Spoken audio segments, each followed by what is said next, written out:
Okay. Should we do a record? It's recording right now. Great.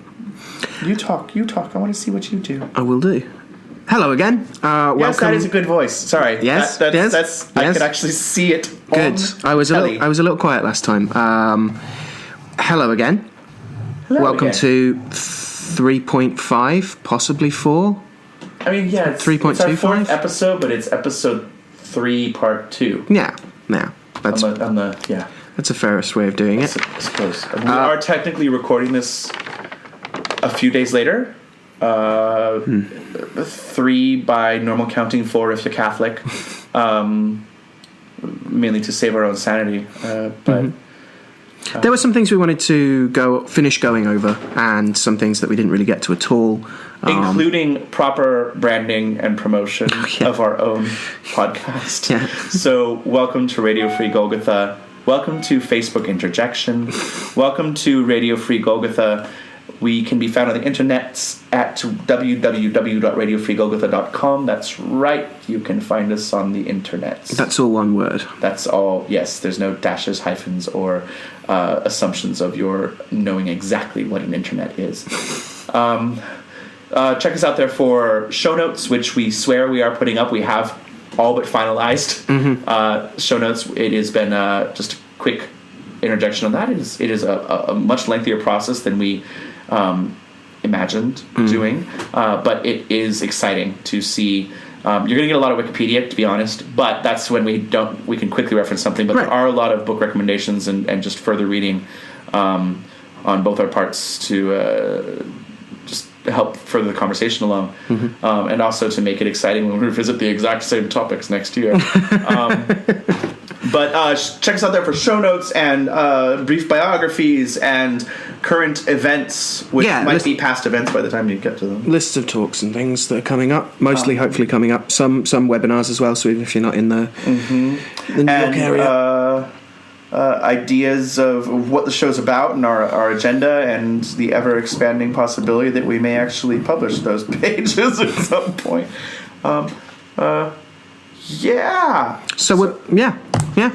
So website's nice, and you can listen to us in a multitude of ways.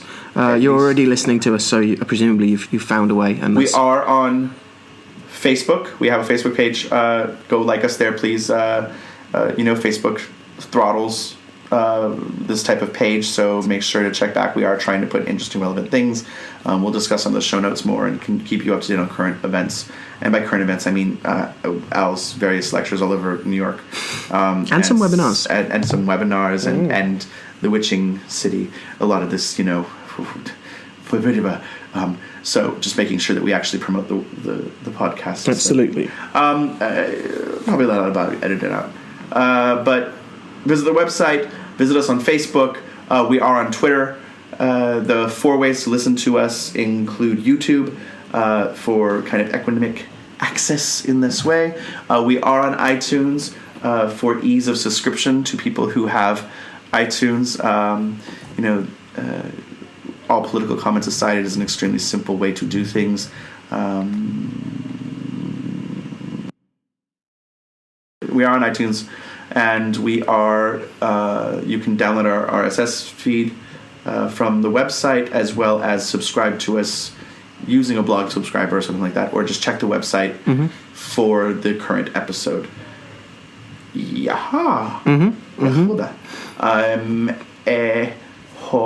Don't think there's really anything else except, welcome. Yeah, hello again. If you've listened to the one before, you'll know that we promised to get at a bunch of things. We did briefly talk about Moonstone and hinted at moon milk. I definitely wanted to go back over Sefer Ratziel and its connection to Adam and Eve, who we did talk about as first ancestors, and they kind of kicked off our why dead magicians. The yellow brick road through this discussion of everything there. We talked about Moonstone or Milkstone? I think we took. Did I say Moonstone? You did. Which, No, Milkstone. that is a possible Milkstone. Okay. But wow, I just existed in an alternate history there for a second. Of like, oh my god, I don't remember. No, I think I'm gaslighting us both. That's fine. Just as long as we're lighting our farts. No. To tie it into the intro for the last episode. Okay, so just catching up on Stone Talk, expanding a little bit. We did talk about Moldavite a little bit and Emerald briefly, and the calcifer in the fireplace thing. Whiteness and gain, so Albus and Acquisitio, mainly Acquisitio, and also how either of those things relates to the wider Candlemas and the Odú Ofún. Scary Ofún, where the curse was born. What that curse is, we'll get into. And hopefully some Dandelion. Definitely some Dandelion and some acknowledgement of, is it the Portland Zoo that has hedgehogs that predict the weather more accurately than Puxatawny Phil now? It's the groundhog, right? It is one of the groundhogs, yes. I'm sorry, I forget you're British sometimes. No, and that fine. you don't share our enlightened customs. Do you have a Candlemas bear in Britain, or are you just heathens and don't celebrate Candlemas because it's the old religion? No, I mean, there's more Imoki stuff. I mean, certainly in the southwest, there's an awful lot of cheese festivals. Cheese is good. I have to say, as far as this is just another interjection, as far as Sabbats go, I love Imbolc symbolism. I adore the feeling of the celebration of this time of year. The return of fire to the land and the kindling of that. It is hope. It is a tide of hope, and that is really lovely to experience in your life. That like the whole thing is about there's new potential. Get ready to plant. It's not even you have to plant now. You don't even have to like figure out everything now. And I really enjoy that idea. It is the baby eating at mommy's breast. That was a really weird way of phrasing that. It is being breastfed by the land. And as a cynical magician, as many of us are, it is an opportunity to look past our own baggage and emotional damage to see what the potential for the year is. And I enjoy that. The hardened ice and snow melts, and even in my exposure to it as a Sabbat, I was in Southern California. I mean, sure, we had snow on the mountain, but it's not like we had winter that was terrible. But there's still something about this time of year and the church festivals and things like that, which plays into, again, why I like fixing us to the fascism of the Catholic calendar. Whether you're northern, southern hemisphere, or Polynesian tropics, the calendar stays consistent, and therefore the saint lore has to adapt to fit your location, and that is. Yeah, Ronald has a lovely thing about because of course a saint of sore throats is going to be served around the start of February. Yeah, this is very apt. And even looking at just the progression, I was talking about this with someone a few days ago. At the end of January that we talked about this last time, the start of Carnival, the festivities coming and waking up the land. But you get the saint, who I can't remember her name. The saint is like the end of January. It's like the 29th or 30th. Again, I'll footnote it. That is the servant of Brigid, or her cousin, or something along that. But she opens the way of she gets her foot in the door and allows Brigid to come in. So, it's still a couple days before Brigid's feast day, and that Brigid's feast day is mostly the first, but in some areas is the second. And this way of making sure that February starts off with light, in addition to Candlemas, in addition to Blaze, in addition to Agatha, and this building theme that everybody's using candles to the point where Agatha on the 4th and 5th, eventually the milk flow happens. Right, and this is fascinating in terms of how, say, looking through, I don't know, someone like Stephen Wilson's The Magical Universe, every Which day. is an excellent book, and I'm really upset that you made me, you didn't make me, you recommended I read it. and then I got it and realized I had to put every other book aside to read it. Yeah.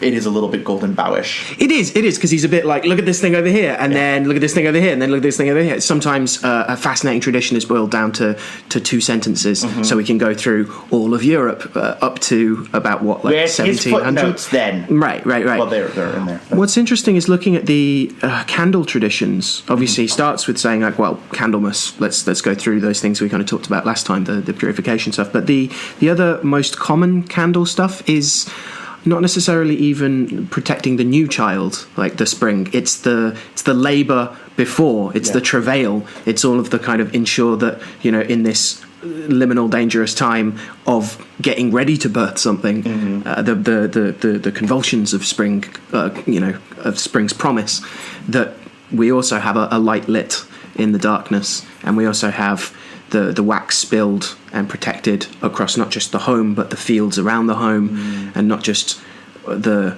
mass but the whole church of the mass, and the consecration of the wax in those purposes is really interesting.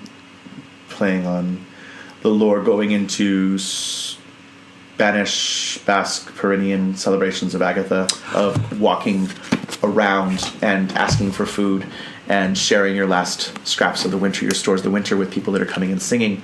Starts the carnival season in this way, and this idea that the nourishment of breast milk, Agatha's breasts were cut off, so the nourishment comes from the breastless one. And this very, very Christian symbolism there, obviously, of like, what you give up, you will get back.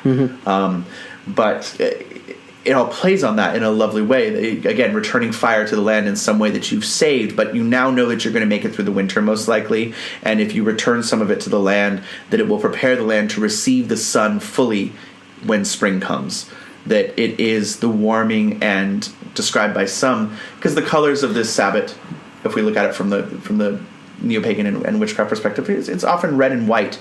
Still similar, these fertility festivals that come in, it's the white, but it's starting to be stained by red. It's not in equal amounts. No. But if we look at this, it's compared to, it is not sexual maturity in the sense of like that the year is at that level yet, but it is the arousal stage of woman in many of the discussions about this Sabbath. It's the warming of the organs to receive. So that the earth has to be warmed up to receive the nourishment and the primal fire that is going to happen when the sun hits Aries. And that to allow the ram in, we must be ready. And this is also to face with honesty the reception of the sun into the fields and everything that we must not have stored beyond our means. So there is a lot of tradition of giving things away at this time so that it does not look like you hoarded. So that it is not having been taken for granted that we did prepare well, we made it through, we shared with our neighbors, and now we really share. There's this little bit of like, we're okay, we can party. It's a cheat day. Right. It's the start of a cheat day, especially we know that Lent is coming up. So it's this thing of, and Lent is so freaking weird because is it coming up really soon or is it coming up in a couple of months? And only the priest knows because tricksy lunar calendar is being inserted back in solar-dominated calendars again. And now we're back to the star as well to an extent, right? That hope, not just in an abstracted sense, but the raw, actual, like, no, here is bread. Yeah. So an actual pouring out, which is also what we get, hopefully, when Acquisitio is well dignified as well, that the 2 bowls overflow. Yes, and then the question how it ties into other things, at what cost? What is the cost of that, and the depletion of the mother to give birth to the child, and the recognition in many ways across the board, like what does the land need to be replenished? It's interesting you raised the ram. I found again in Wilson a nice little thing about Basque traditions of putting the blessed Candlemas candle wax, hot waxing along the spines of your livestock. Yes. And doing a cross with that, and then burning 3 hairs on the tail of each head of cattle. Yes, lots of exploration of the archetype of the flaming bull or the red bull in Iberian and Pyrenean mythology there, and the blooding of the door that can happen at several times during the year, but that the door is literally ox blood, is fascinating to me. But it faces the rising sun, and so of course you have to prepare the land for these things. we can go into color symbolism another time, and that's a whole other interesting sidebar, weird mini episode, is color symbolism around the world and the lack of universality. And sometimes the flow of red is always going to be likened to blood, but different cultural beliefs about what blood is play into, is that a good thing or a bad thing? And is it a color of war or fertility? And the juxtaposition of those things and context that's needed to understand those things, and the little social codings and ritual codings that are, I think we are past the kind of 60s through early 90s mentality of universalism on a bigger scale. A lot of the books written in that time period and before that time period do propose like an ultimate perennial philosophy leaking out, that, not to negate a perennial philosophy idea, more that it can be taken to the extreme and therefore say that my initial perceptions of something, much like we were talking about the emic-etic divide and the importance of context, of making sure that you are actually receiving what the symbol is sending. That there is a value in what you receive of something on your own, without your own, with your own cultural biases and backgrounds and expectations and hopes and dreams and fears. We're all not just the kings of our life kingdom, but the priests of our own life temples. Yeah, and that's especially with oral traditions and the danger of being written down is, there is a lack of context and cultural context that is lost. And certainly, if I look back at biblical education classes through my whole life in Catholic schools, and whether with the church officially or through so much of it is just putting biblical passages in context culturally and historically, so that we can appreciate why it's important to list this thing or to say this one word, or why this word is so powerful, talking about the number of the beast and things like that, like why. And it's because we lack the historical context. We lack the cultural context. We lack the linguistic context. We lack a humanity that is mouth to ear. And the pairing of that, even sometimes in these literary traditions, which playing on dead magicians, one of the advantages to it is, if I want to compare it to Imbolc, is it returns a little bit of the fire back to the land, which is our books, meaning that engaging in spirit contact, genuine spirit contact, not mental permutations, not projections, which is hard to filter through. Right. But it adds something back it adds a midrash into the canon of the grimoire. It's an extra layer, and hopefully you're always dealing with a set of epistemological palimpsests. We're into kind of didn't need to bring up epistemology there, but I did, like knowledge bases, knowledge lattices. It's calling on Uncle Foucault a little bit, but you're dealing with an archaeology of these things, and not just an archaeology of the historiography of the thing, but also of your own understandings. And when you're when you're genuinely getting at spirit contact with that, all you can definitely say is, at that point, this was an extra layer, this was an extra unpeeling of part of the apple that I was able to get at the flesh of the thing. If we look at even the parallels of landscaping that's used in talked, especially the metaphors used in traditional witchcraft a lot, which is a broad term, but I'll pretend it's a unified monolith right now. The following the symbolic metaphor of the idea of clearing your field to receive the seed is a wonderful parallel for initiation. And we can also talk about initiation as an ongoing process. That if you do not work to clear your field, you will not bear as much fruit. That if you do not return some of the fire to the land to warm it up, it will not receive the sun well. If you do not repair from the previous birth of knowledge and insight, that you will not be able to deliver the next insight.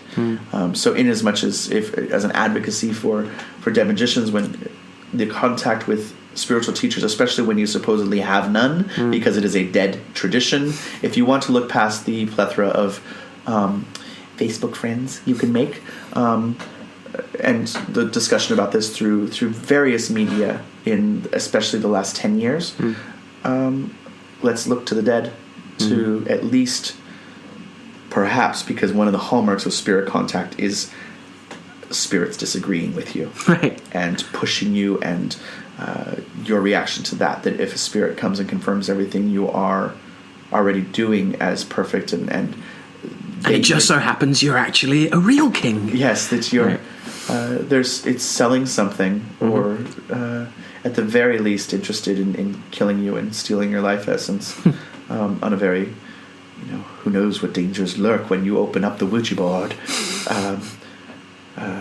If I think about how to pronounce that word, it's always going to come out like it's Ouija. Anyway, spirit board. The portal is opened. Just the idea that the advocacy is there, and it does tie into allowing ourselves to receive what we potentially can. Right. If you want to be very vulgar, there are other metaphors you can make about building up to larger things being inserted in smaller holes, and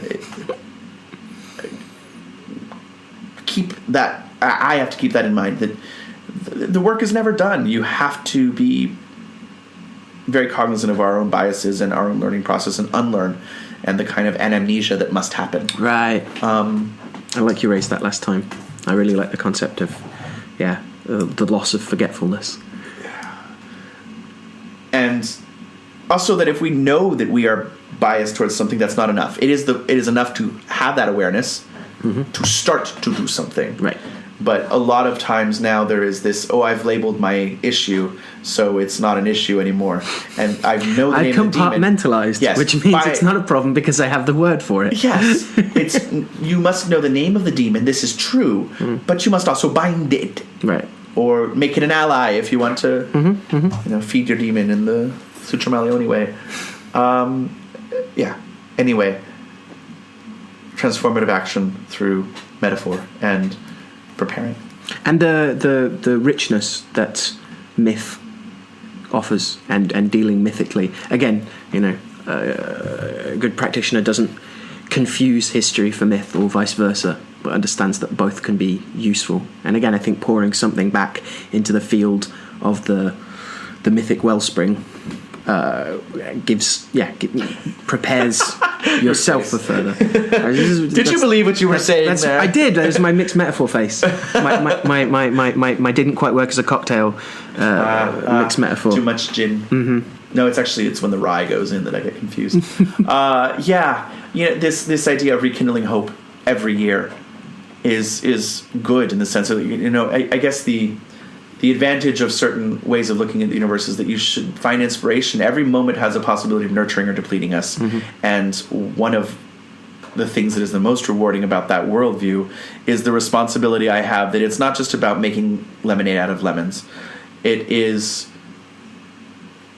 being selfish and realizing the power in reinventing or rekindling hope in yourself and the possibilities of the world. Especially given how many, I would say people, but I can say us, feel and are agitated by current politics and on all sides. That the idea of finding how to help that fan your own sense of purpose, and how to prepare your land with your little candle of hope to receive something from outside yourself that'll then allow you to bear fruit.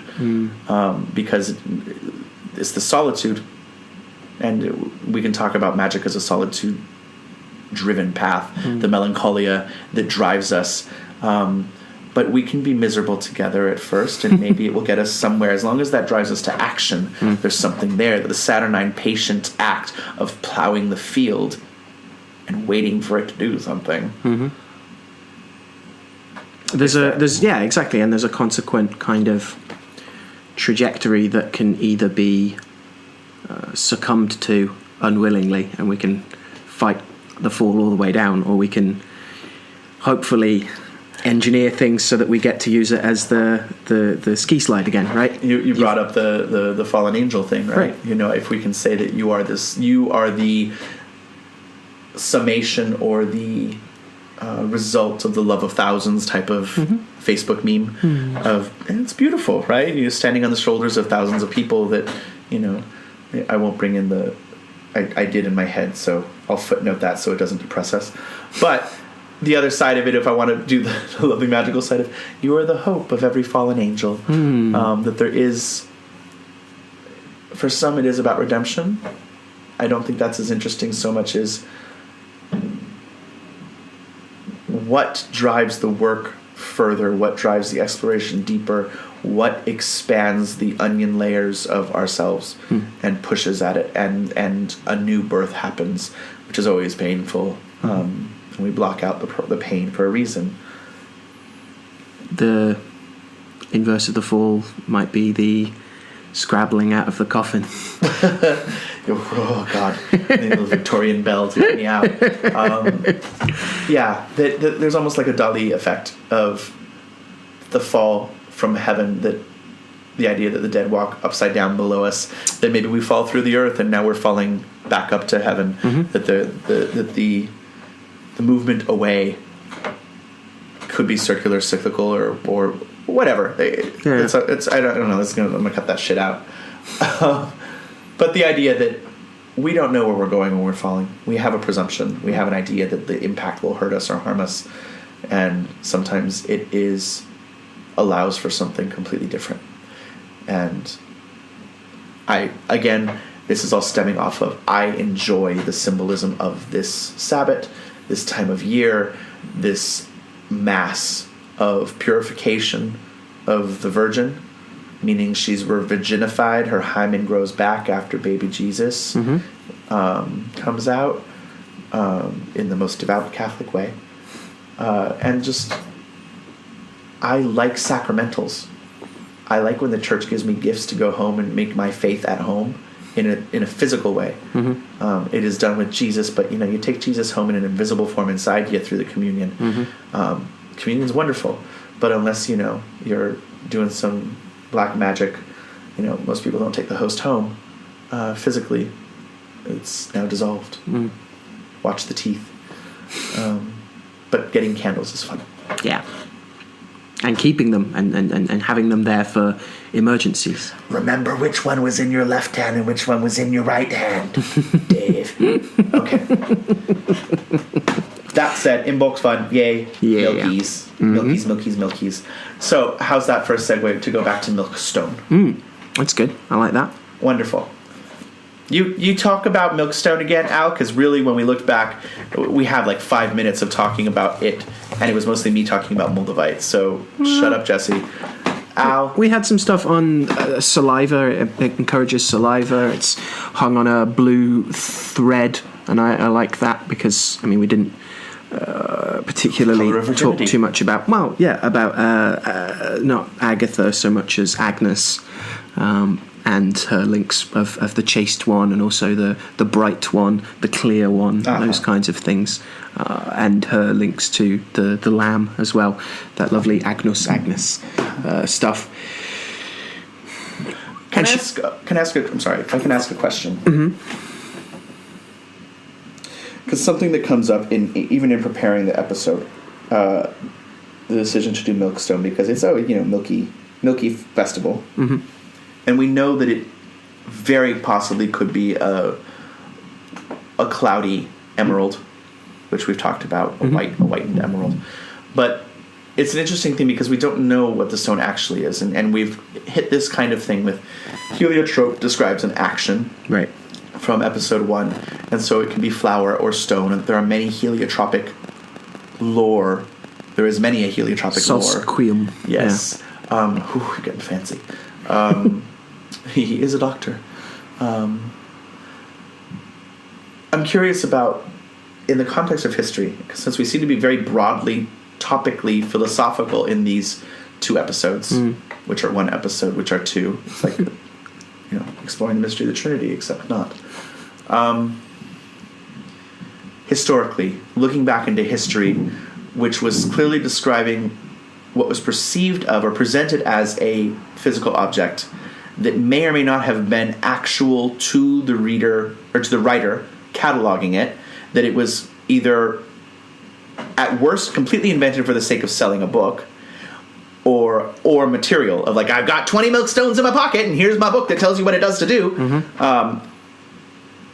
or that it is describing a memory, and through a telephone game of, is a manticore actually a tiger? And it's just a way to describe it. Or is the basilisk a hooded cobra, and we don't have those snakes, and that type of thing. Of, are they metaphors and parallels? Are these being mythologized because of sensationalism? Something like the Milkstone that helps milk flow, and something like the Milkstone that helps milk flow and increases saliva, and has this lore in the historical context of it. Yeah, we've basically outlined a bunch of different approaches to what it might be. Is it a description of an action? Which it, should have been originally, right? Or was it? Or it's always an action, whether or not it's a physical action or a mythic action. In which case, we're into historiola. If it's a mythic action, if it's the stone that kind of looks a bit like milk and is said to be, the lactate of such and such a goddess.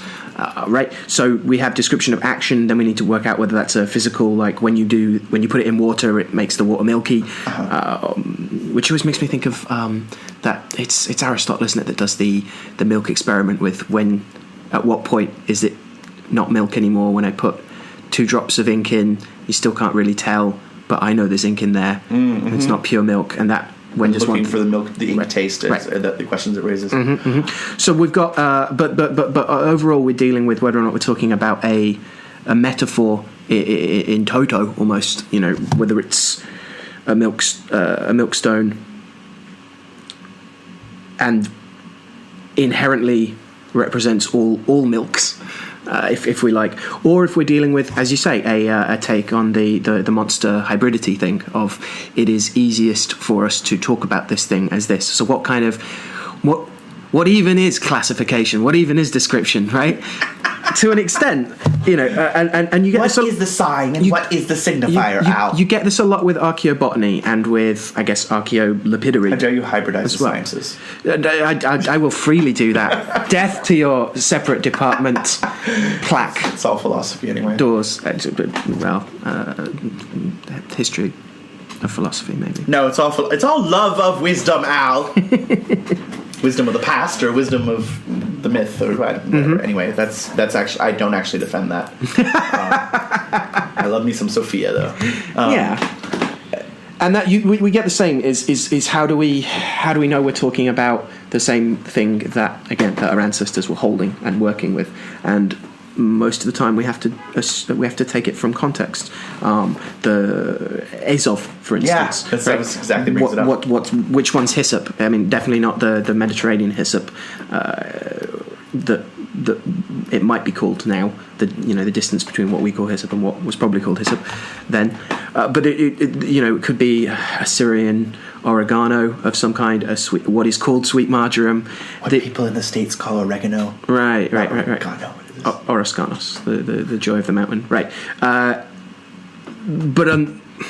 So there are so many different points at which an intervention and a layer and a mediation of what it was, of what someone else calls a thing. There's this refusal by these plants to be classified, almost, that they'll escape from classification.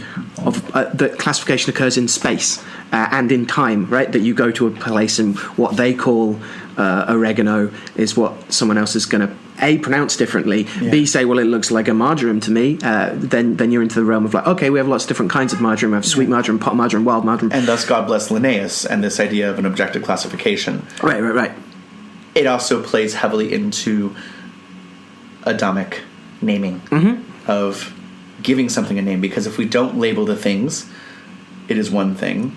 Lots of thinging here. Let me get rid of this horrible pronoun. It is the universal word. I've thinged the thing. It's a hook. Yes, it's a hook. It's a crotch. Personal references aside, there is something interesting about the idea of someone naming things objectively, as Adam is said to have done, mythologically. Right. This hearkening back, which we have discussed briefly, because as magical people, magically inclined or magically plagued people, that is the the kind of traditional witchcraft thing of the curse and the cunning and the blessing.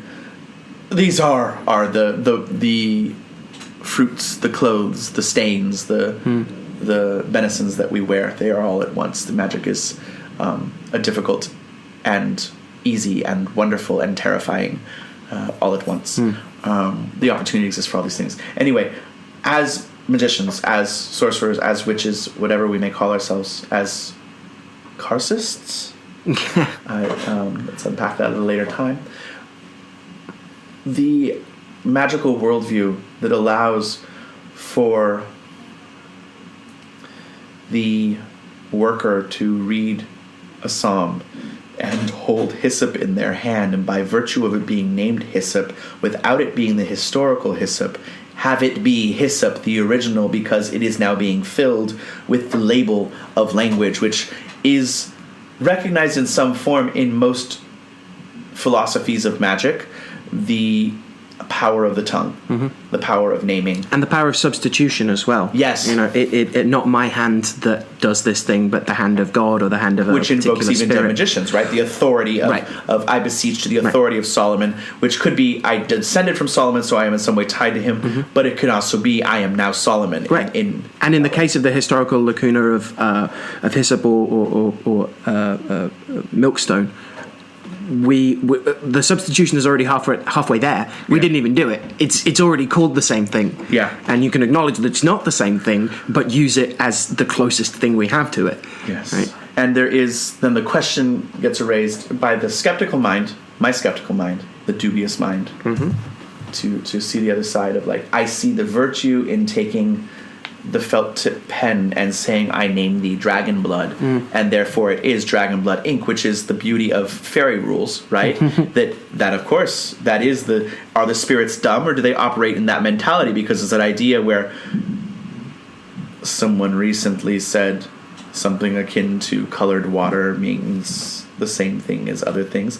However, without going into that side track, the offering of different substances, sometimes it's the number of substances that's important rather than the substances themselves. Yeah. Sometimes it is the substances themselves that you have an ancestor that says, where the hell's coffee the way I like it? Because you are appealing to that one spirit.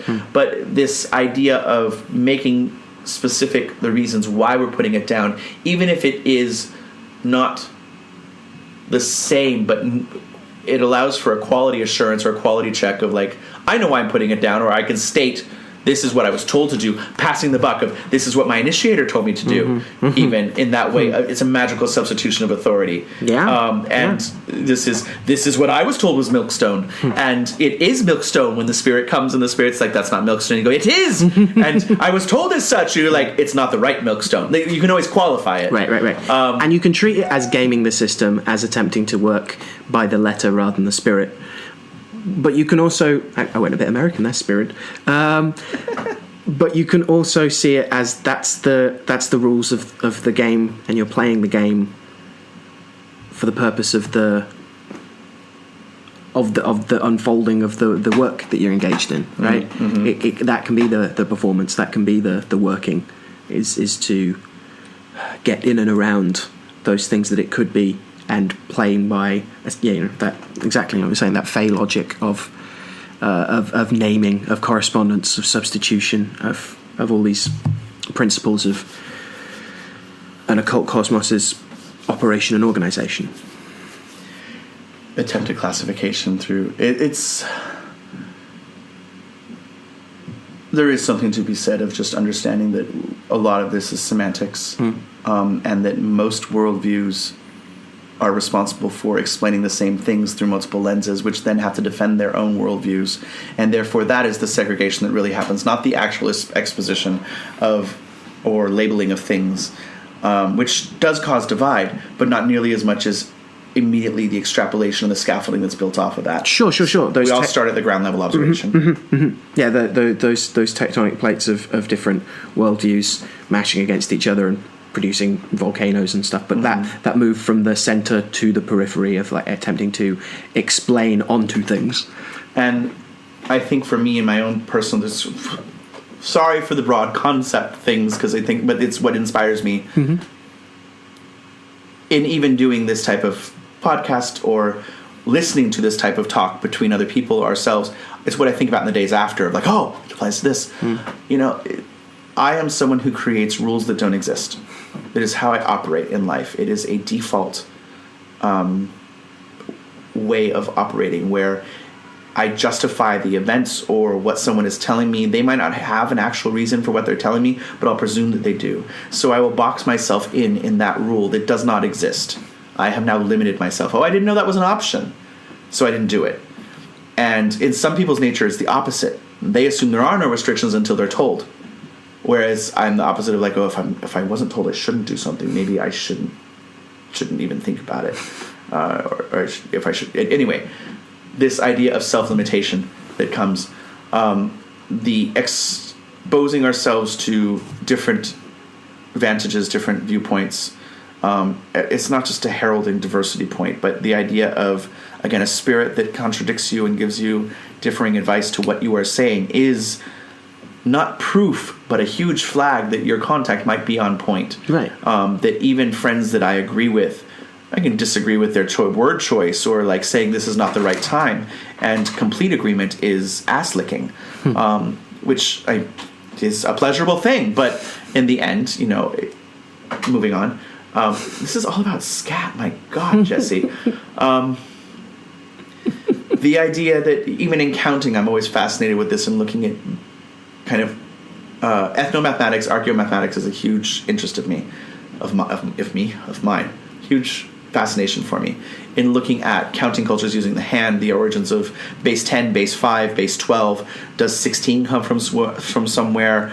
Base 70, base 60, if you're talking Sumerian, and then people, you know, this type of thing. But looking at the cultures that count by putting thumb and fingers on the hand to count the digit versus off the hand, and the idea that when you show your hand to someone and you hold up one finger, that not everyone sees the same thing, and it's a very kind of Exu Lucifer moment, right? Of the hat is red, the hat is black, the hat is red, the hat is black, and the hat is actually both, because of the way it's designed, and our limited vantage allows for only one interpretation. A hole has only two halves. Yeah.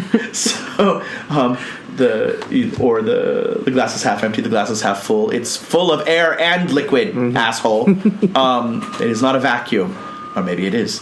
There are more possibilities. There are more things of heaven and earth than are dreamt of in your philosophy. Paraphrase. Apologies. Anyway, long digression. It is what the inclusion of something like Milkstone, which is, what is it? I know what Dandelion is, and yet other people might have perceptions of Dandelion being something different, but the majority of people will look at it as the little thing that makes the little fairy poofs that you can blow and make seeds go everywhere, and, you know, and or yellow weeds that you can also find the greens and eat. And that is something. I know if I say Brigid, then I clarify as a goddess or saint, but we can talk about the overlap between those things. If we say candle magic, I have an idea what magic is, I have an idea what candles are, but Milkstone is the one that irks me in this one. But I think it is bringing it up with dead magicians, Adam and Eve, Candlemas. And then that lacuna becomes a space that can be filled. Yes. Right? You move out of a comfort zone of knowing where everything is and what everything is for other things to tell you what they are. If I borrow the Agatha metaphor, if I chop off the breast that was feeding my limitations, I am nourished by the same lack of breast. Oh, saint mysteries, I love them. Okay, so sorry. I can always appeal to your sense of historicity and philosophy of history. So thank you. That's all right. That's something we wanted to talk about with this was a wider issue of why Look to historical uses when we're not even sure it's the same thing, which is a great question, and I hope we've kind of approached some of the reasons. We've solved it. How and why. We've solved it. We've done it. Damn it, we've done it. Go home early. Yeah. Wet play day. There is an issue that I saw raised recently and had more time for it than I think I demonstrated, which was that this idea of the earlier automatically being better, and we kind of raised this last time a little bit. Yeah. Which is make Goetia great again. Yeah, and it's the point is the automatically better, right? That it's very easy. It can be very easy to either unexamined to enter in an unexamined way into a fetishization of a nostalgic kind of principle, or not even a directly nostalgic, but a kind of mythically, there was this golden age of the grimoires of whatever else, and if we get back to that, then we'll be doing it proper. This is often the criticism that is leveled at Reconstructionists, right? Usually by people who aren't Reconstructionists, funnily enough. Yeah. Exactly. And I think that's great to say, but I also think it's worth not throwing babies out with the nostalgia bathwater. The crucial issue being looking to our ancestors looks to a bunch of practices and people and approaches that operated within a very different world. We can, I hope, deconstruct or reprogram ourselves to an extent to be operating in a world of spirits, and for some of us that's the world we grow up in, and to say that the whole of everything after the Enlightenment was gutted and it's a spiritual wasteland is I think taking that a little far. But I don't know, personally, for me, like, it's still an effort at times to not fall back into a kind of crypto-materialism. And we can see it with the spiritual materialism of people insisting on that materials will do things for them rather than the specific virtue being conjured and worked with and worked through. The value of fetishizing otherness, especially for outside traditions. Of course, I'm filtering things in a very solipsistic way through my own practices of a critique that, if you look at Orisha practice in the States, which is majority-wise going to be an outgrowth of Cuban Orisha expression, and in South America will be connected in Brazil in some way, and there's still Trinidadian, and there's a lot of traditional Orisha religion now that is blossoming, but not on the level that the Lukumi practices are. The use of a gourd to do everything, that we must have these hikaras, we must have these natural gourds, and that's what is sold as a certain way, and the necessity of people feeling, you're never told that you need it, but you feel you need it because everybody uses them, and they harken back to being primitive, the idea of the calabash, this projection that we have that it is what was used. Something similar was used, and holding the tool brings you closer. And yet, going to traditional Orisha practitioners who will use what I am used to Chinese food coming in, and that a plastic container does the exact same job. But for me, I project, oh, that's terrible. No, I don't like the aesthetic of it. And listening to people, it doesn't break. A gourd can break. This is a gourd, but this is like super gourd. This gourd holds everything, and it has a lid that fits it perfectly. How dare you think that this is not the right thing? You didn't pick that gourd off a tree. You did things to it to make it. And it has a specific. It's like the idea that resin or plastic don't have virtue, and it's like it has a trim. It's even if it's man-made, it might not have the same flow, which we can talk about. The idea of mythic versus chemical compound or whatever that is, which does change things. That just because something looks like it has sweetness in it and tastes like it doesn't mean it has sugar in your body. There are complications for both sides of it there. That mythically it has sugar. It has the illusion of sugar. It's called sweet. It tastes sweet. It's got fruity flavors, but it has no calories. I wonder sometimes about what the caloric are we is it enough to have the sweetness, or do we need the calories sometimes? And both times some things are true, that this need to make something fit our perceptions of what something is. The value of seeing a plastic container be used the way that a gourd was, and the rules that I create. We must have the gourd. We must have the gourd. Right. No, you can use anything. There can be a great liberation in, again, not necessarily fetishizing using a plastic bowl rather than a gourd, but understanding that you could, right? Yes. And I think the thing for me, and still having this this deep soft spot for chaos magic was not to deliberately try and replace things with, you know, plastics and stuff from pop culture, because that was iconoclastic, or it's not a blasphemy heresy thing. I don't think what genuinely felt liberating about it was realizing that I wasn't bound to particular things and being able to see, you know, meaning in, you know, a weird little Kinder Egg toy or something, that very simple kind of divination. Absolutely. But that without placing that as more important than a quote unquote traditional way of doing something, right?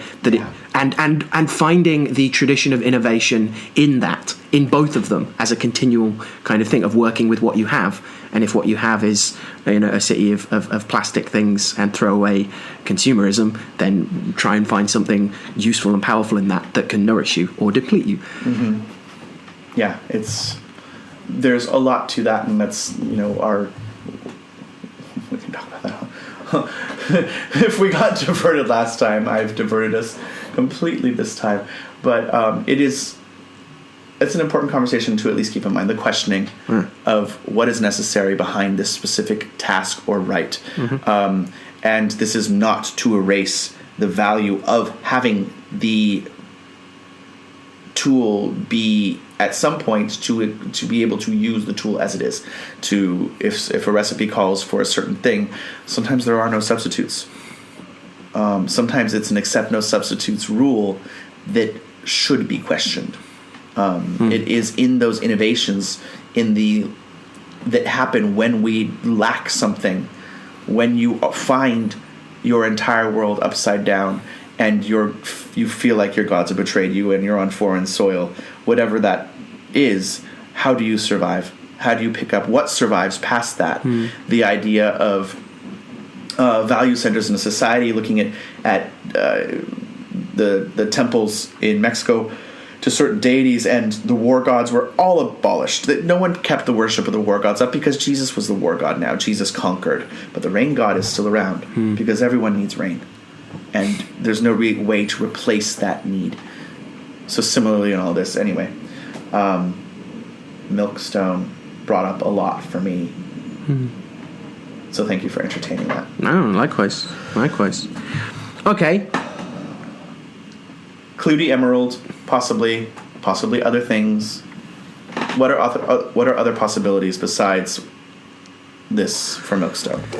Well, if we resort to Locuto, he also gives, what are the names? Who does he consult for when he needs to? He's kind of annoying in terms of, like, he gives the big bunch of different things that he's cited, but he doesn't specifically footnote each one. So he just gives. So there's a big list of names that it could be: Anactitis, Leucogia, Leucographitis, Synectes, Lithargum, Gabatite, Galbanites, Lithargus or Lethius, etc., etc. And then at the end, he's like, oh, Pliny, Solon, Isidore of Sevilla, Aetius, Orpheus, Kerygma, and he gives like specific page and chapter references and things, but you don't know what they are until you get to it, kind of thing. Interesting. Yeah, it would be one of my very few criticisms of the editing and arrangement of this lapidary. I do enjoy that in English specifically, the names of stones in this way. It is a common naming practice in European parlance, especially, of course, to name something for what it does or what it appears as. And certainly our modern names are often derived from just older cultures, our etymological root languages of Latin or Greek, especially, providing alternate versions of a similar, this means stone from blood, or this means... It's a description, yes. Right? It is not the only way to label things, but it seems to be common for stones, very heavily. Plants have different naming things because there is the mythic device fits in much more heavily with plants. But stones also, just because they're hidden and it's very difficult to know what it is ahead of time anyway. I guess they have a slower... the behavioralism of stones, this geology, is a lot slower and takes a lot longer to get at what the stone is doing and how it's reacting than an animal or a plant. Interesting. That is... Yes. Okay. If we're going to name things by what they do and how they behave, and as well as how they affect other things. If I a proposal. Mm-hmm. If you didn't know what Milkstone was, what would you, in your wildest, most hallucinatory manner, or open to hallucinatory revelations? So I'd never heard the term, and then someone said, there's a stone called Milkstone. And you exist in a fairy world. Okay. Meaning you could have the literalism, you could have something else. What would you think it is, given your knowledge elsewise? I like the idea of a stone that can be milked, right? Blood from a stone. That would be cool, right? And you get that with the formation of what is it? Tights, stalactites. C for ceiling. Oh, I do T, the long T, as opposed to might with the two ones. The M. A capital M's points up. Not universal either. Well, of course not. But okay, so that's and I wouldn't have considered the stone that can be milked. That's beautiful.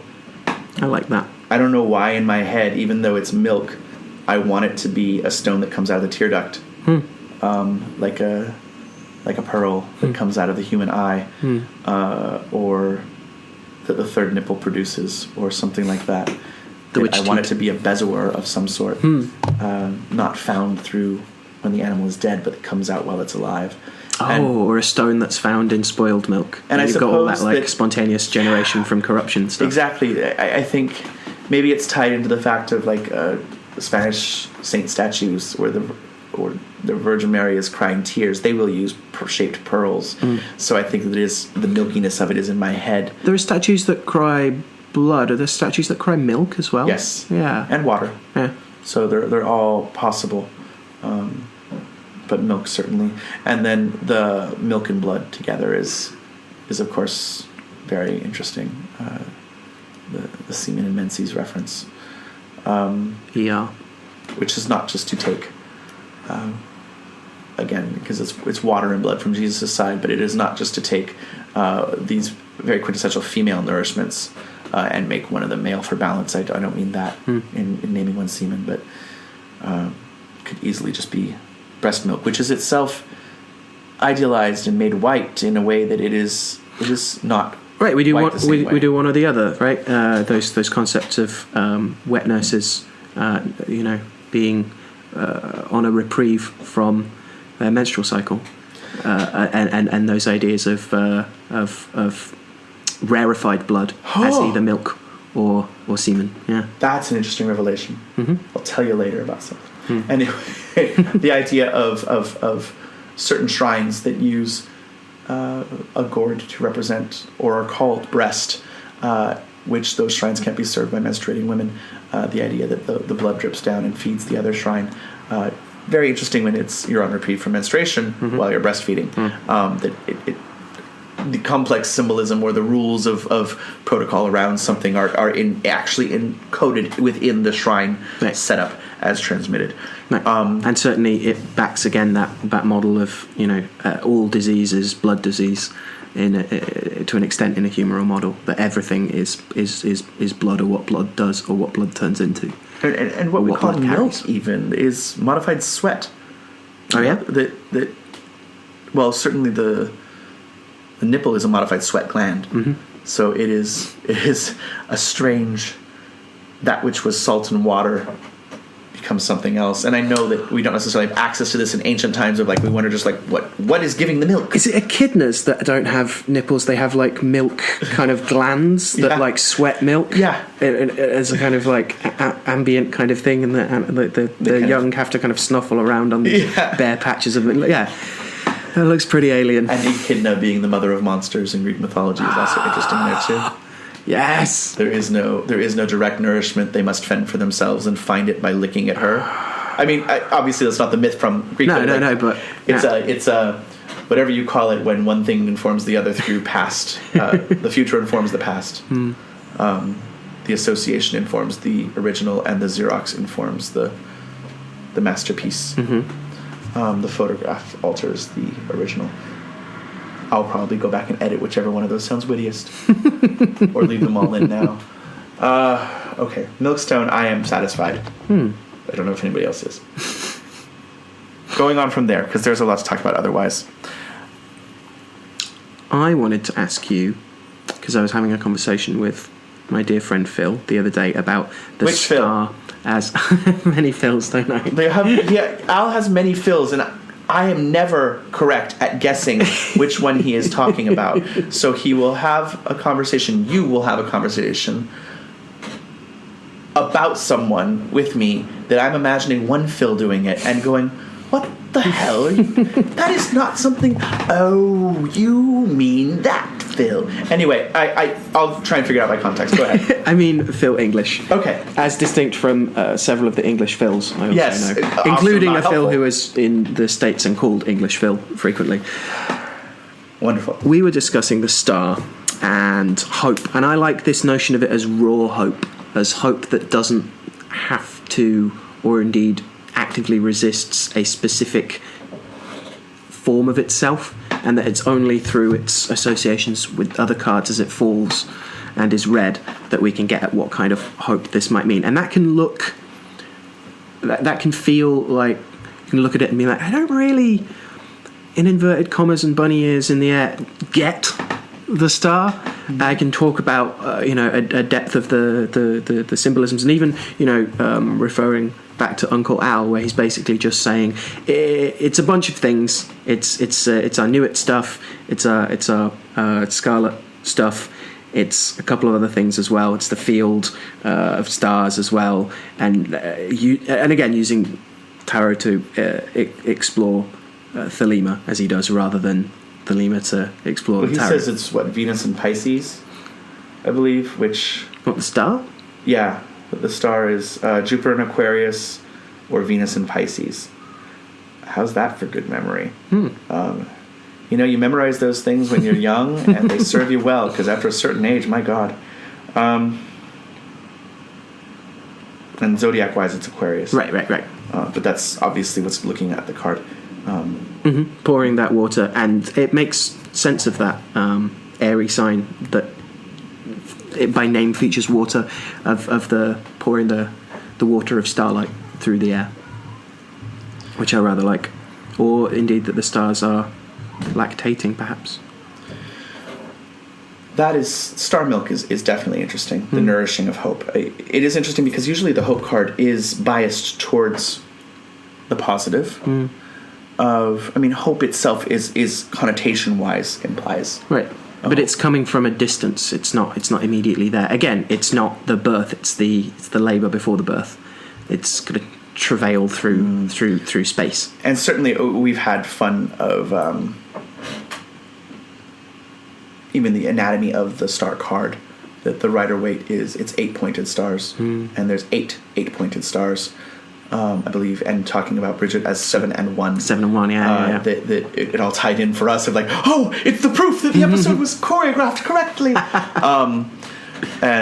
This is, we basically spend about 10 minutes talking about what we might talk about, just so that we can be on similar pages and not throw things at each other and go, no, this was more important, why didn't we talk about this? But we do try and leave the majority of it for impromptu revelations. The star is of interest to me in the sense of major arcana wise, it feels more abstract than a lot of them, because I associate stars with lawgivers, with the mechanics of the heavens, and that which is almost unknowable. It is the prima mobile sphere and all these other things. As far as the Beheni, we know that there may have been much more lore there, and now we don't have it, and we know that as far as the understanding of the universe, that the Mesla flows one way, and therefore fixed stars govern the planets, not the other way around, even though we can say that they are of the nature of certain planets. Sadi is not the star, of course. But this nature of...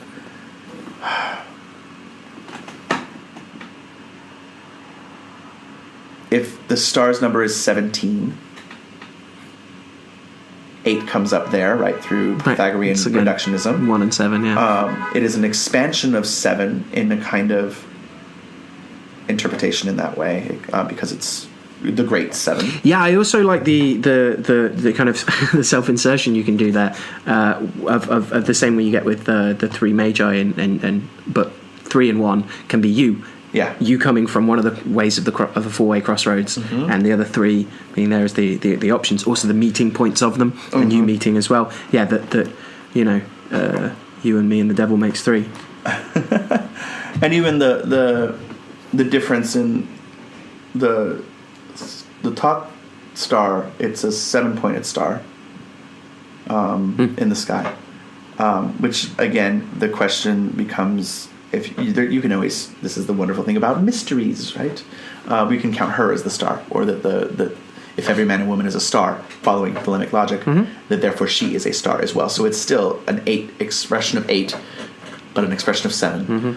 And the swirling nature of the card itself, there's still such a huge emphasis on being an evolution of the Temperance card, and that the angel, which is to be on earth, must have fallen from heaven, or at least been sent downward. So there is one is the cultivation of the alloy in Temperance, and one is the feeding of the land again. And interestingly, with Temperance, at least in the Rider Waite of it being Michael, most likely, that, or the intent seems to be Michael, that Michael is, for us, usually, in Zivest, a solar angel, an angel of extreme manifestation of Tiferetic energy, and the sword of Michael and the dawn and all these things. The star is automatically a nocturnal card, because we don't acknowledge the sun as a star in our heads. Right. That when we say star, we mean something else, that we have now given bias to our star, which is brighter and dominates the others and slays the night, slays the other stars. It is which, interestingly, there are people that will take this meaning of the star as possible victory, that hope allows for victory against odds, that there are more stars, but when your star is the sun, you will vanquish them. And that side of it is, it becomes a potentially huge violence that can happen there, which is interesting in that sense of, like, if it is in a Crowleyan way, is it Chokmah to Tiferet of I know we said we wouldn't talk about paths because they shouldn't be fixed, but if that is the expression there, that the idea of going from this Jupiterian, which would be Chesed, Chokmah to Tiferet in this. Let me backtrack. Chokmah to Tiferet is the zodiac usually. Yes. Or the fixed stars is attributed to Chokmah if we don't use those New Jack planets, those Johnny Come Latelys.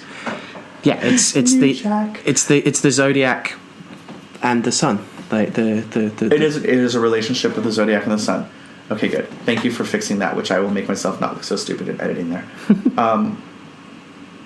Okay, so we already have the field of the fixed stars on a traditional model there, or our limited Lyrianic tributes. That's interesting that it goes the fixed stars, the sun, it's the dawn, it's the expansion. So everything plays into this hope. If we play it by context, which is both the older way of reading and the newer way, because we have been under the aegis of layouts, and I mean layout aegis in the sense of the shield, and it has given a lot of added symbolism to card reading, but contextually we have lost a lot of the mutability and possibilities. It only gives you 2 things when you're like, okay, this is the card for, if we're Celtic Crossing, this is the card of hope, this is the card of outcome, right? Which means there's only one layer of interpretation in theory that you can, not interpretation, but there's only one layer of the field from which we can interpret for the card. It narrows down the interpretation. And the inference becomes, this card can be one thing, or it can be many, the many in the one again, but played out in this way of rather than the great gains to be from it, of like, well, it could mean anything, and it's only from the particular place that we put it down that it means anything, as opposed to reading as a, I don't know what the alternative would be called, like reading as a set, reading as it's often referred to as open reading. Okay, yeah. Now, where the cards, the original, where the cards are informing each other, yes, right? And not just they're all contributing to a thing in a linear, in parallel. They're all joined to a center interpretation of, like, here's what the first card means, here's what the second card means, but they don't talk to each other. They're they're separate nodes they're separate points that meet in a node of the middle, whereas this is actually a web of meaning, which is it's a term that's used a lot, but like it weaves each thing into each other thing. There's some interesting ideas that happen there in the kind of fever dream of my memory. When computer programs for tarot first started being more available, and the idea that you could put an option that allowed all cards to appear in each part of the layout, that part of the idea in tarot is that the cards you're taking away from your inventory, so they can't be, you can't have the star appear in all places. Right. But there is an option to do that on a computer. There's an option to do it in real life, it's just expensive. Which is an interesting side of it, that contextually this blows things out of the water too, that we are depleting our ability to express the other things, because it's almost the kind of the inventory of demons that we all have according to some models, that if we get rid of all of these, you're going to run out of demons. There's always new demons that can be made. Let's not just say that because there are 72 in this particular paradigm, that there are always only 72. Right. That I love the Yoruba interpretation by some of 401. It's 7 and 1 for Brigid and her sisters / handmaids. It is not 8. God is 1, but not in counting type of mentality. That there is the +1 is the opportunity of adding 1, not just 401 gods. Right. And again, you have that notion of calling it the one to avoid limitations. Yes. Not being any more specific than that. I also like the notion of it being 400 and the one in front of you right now. Right. And again, we're back to a kind of like polite monism / love letter.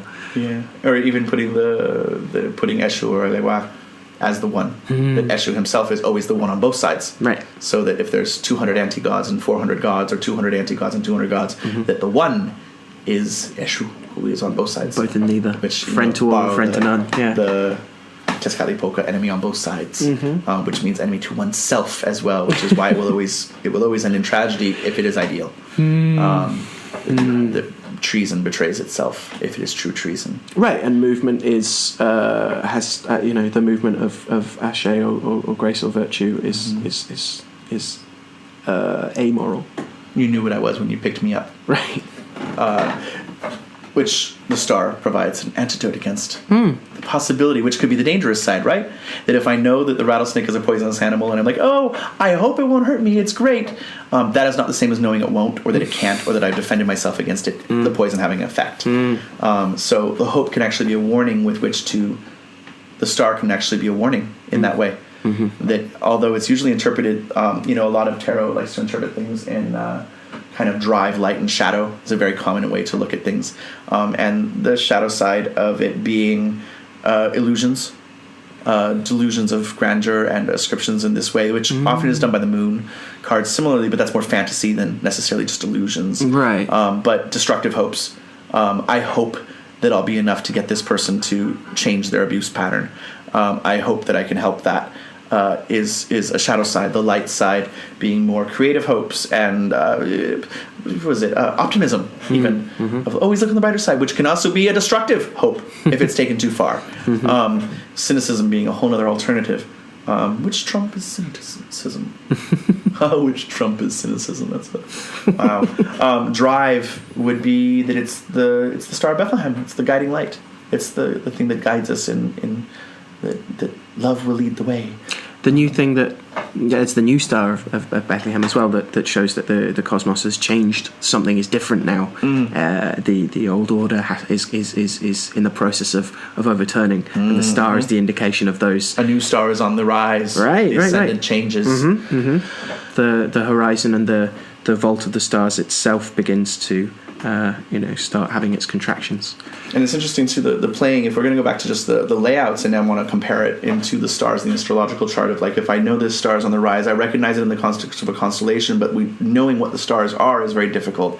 So we go to the wandering stars, the things that we can identify more easily, these 7 wanderers in the sky. By their movement, Yeah, they're predictable by their chaotic nature. The things that are more fixed and definitely predictable on a yearly cycle are far too broad for us to just interpret in this way. And they're fixed to seasonal lore, as opposed to the planets themselves, which then give us more information astrologically. And similarly with the star and with tarot in general, or card reading, there exists another possibility, which is to apply kind of the Lenormand.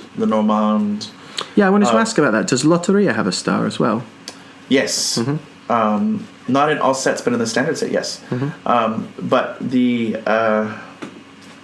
actually, is that true? You might have to ask that question again in 30 seconds, Al. Because I believe that there is a divination meaning for it. However, that doesn't necessarily mean that there is, because I can see the badge that has the star. Oh my Jesus. He's everyone's Jesus now. Estrella, yeah, it is. So I can say, yes, it does. The standard set has number 35 is the star, and I believe the La Guía de los Marineros, the guide of sailors, the thing that steers. So it is a reference to the North Star, and there's other things. There is a play on it in some interpretations, being the sextant is the tool that you use, and it can be. There's all this weird, lovely kind of punk turn of the 20th century stuff going on. I know that's a weird thing, but you know what I mean. Counterculture of the star being perhaps an orifice, and the sextant being the tool used to get to it, which curiously in English at least has the sex part of it intact. And also sextons as well, those who, the laity who look after the dead. So it's an interesting metaphor in kind of border, or at least bilingual or pocho culture. Pochismos. Okay. Which is not pocho culture. But anyway, I'll edit that out. So, if you take the Lenormand approach, Lenormand is actually how I say it, but someone just critiqued me and said I should say Lenormand, and now I have like 4 pronunciations in my head at all times.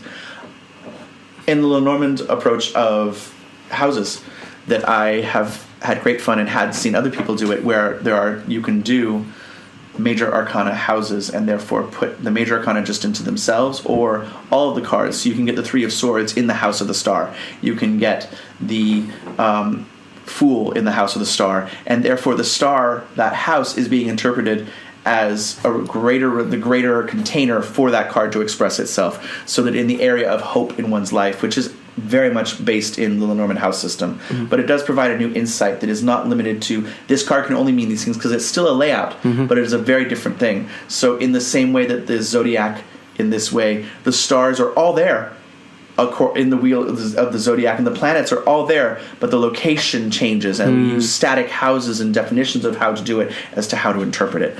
And similarly, what is the house of the star possibilities in tarot, or even in Lenormand, because there's the star card in Lenormand, where it can mean plenitude, it can mean divine help, it can mean guidance, it can mean many things outside of just strict hope or wishes. There are different schools of thought with Lenormand with that. I do like the idea of many, or it comes up for many people as a signifier of fame. All right, stardom. Yeah, stardom. That which shines and guides. And even the Hollywood Walk of Fame, it has been of where is this person right now in a quick reading, and then, yes, they were literally on the Hollywood Walk of Fame in front of the Chinese theater. And so you get Lenormand's kind of literalism that it has. And I know we both just went to Jason Miller's tarot talk at Catland, which, he brings up the point that tarot was at one time more than likely read similar to the way that Lenormand is read, that through context, open reading, and proximity to things, and drawing 3 cards, and you don't know whether it's forwards or backwards, and you have to make that decision. Who's the prominent card based on visuals? I do think that there is something. We have absolutely expanded tarot to be very psychological, following the kind of great symbolism and psychological revolution that happened around the same time in the turn of the 20th century. But there is something different about the literalism that is espoused to tarot now. Right. Is not the same as Lenormand. Right. And we've had there's an admixture of these, again, not to do a dualism, but there is there is cross-pollination of tarot as mystic or a tool of the mystic for contemplation of mysteries and oneself and the divine, and tarot as tool of the fortune teller, and all of cranky Arthur Waite's remonstrances And against certainly, that kind of thing.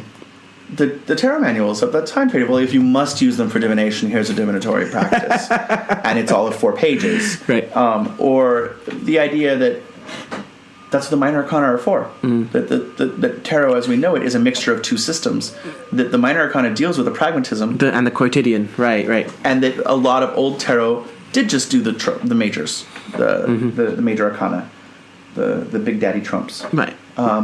And there's also a certain historical politic to that of these are given to, rich courts. And of course, when you speak of kings and emperors and things, then it's very nice to know that you're at the ships and right. sealing wax. Yeah, you're at the top of their of cabbages and kings. Yeah, that you are at the top of the a kingship as a or royalty or aristocracy as having some kind of moral nosology, and also a status as not just divinely but natural, right? That you exist on this supposedly in this higher way. So it makes sense that you would flatter these patrons who are going to hopefully keep you in cardstock and paints to be doing. To be saying, well, yes, of course, you deal with the cosmic, and the minor arcana deal with merely the everyday. So there's that distinction. But I think the star is an interesting one in terms of you can very easily veer off, like stars, the multitude of the host of the heavens and all that kind of thing. You can go very mystic with that, but also what is one of the prime things that you are attempting to seek when you go for like fortune telling? It's a hope for things, right? It's not necessarily entirely confirming what you already wanted to do, hopefully, but the hope is an important part of our perception of time and choice and decisions. What were you saying? The star is an interesting mixture of the, or potentially represents an interesting place of overlap between or serves with both hands, shall we say, pours out a cup for both the mystic and the reflection on the divine, and also the tangible. And when you go for a reading, that you are hoping for something. Yeah, and or at least that hope says something about time. Hope as a passion, for instance, requires imagination and requires projection into time, into the future. If something is good and present, that what one feels about it is mainly couched as pleasure or even love, right? If it's unpleasant and present, then it's hateful or it's a pain, right? If it's if it's to come and not there, then you can't be delighted about something that isn't there. You can be delighted about your projection about it, but what you deal with is not it, right? So hope requires imagination. Is the subway thing I was going to mention. And okay, in New York City, anyone familiar with this? I don't know if it happens in other mass transit cities. I imagine, because it happened in London when I saw it there too. There is the platform stander, who it does not change the train's speed or arrival time to constantly look down the tunnel for the train. In fact, sometimes it can be more frustrating because you see the frickin' headlights on the train and it's stopped. That's frustrating. But there is the thing that when someone keeps on looking down, and some people do it every few seconds and get annoyed when someone, and you see the parade of like the heads going lower to the left because you want to make sure that you can see. It doesn't matter that they're going to move in 30 seconds. Now they're obstructing your ability to see if there's anything there. Looking into the dark tunnel for the hope of train light. It is the star in the dark night of this type of thing. I see it. It's so tiny. And it gets bigger and bigger and bigger and bigger towards you. But as soon as you see the lights, they take a step back. They'll let other people look for it. It is this consistent behavior of, as long as I know it's coming. I saw it coming. I saw a sign in the stars. It's a really interesting behavior, and I know the satisfaction of it, and I know the active work against it of, I'm not going to do it this time. I'm going to read my book. Because I'm going to know when the train comes. Right. But it's weird because it's a grounding in, it allows for me to be more patient if I know the train is there. Even if it's stuck, I'll be like, is it still there? Did I miss it? Did I see? Is the star still showing me that it's coming? Right. So it's the watch pot that doesn't boil. Yeah. But so it's just an interesting thing that it doesn't actually change anything, but it gives you hope. So I on a larger scale, I would totally add that to it. Of hope must have a seed. It doesn't just come out of nothing. And we can always find it, but it must be spun to our advantage. And there is this quality with the star as a card that it is gentle even in its negativity.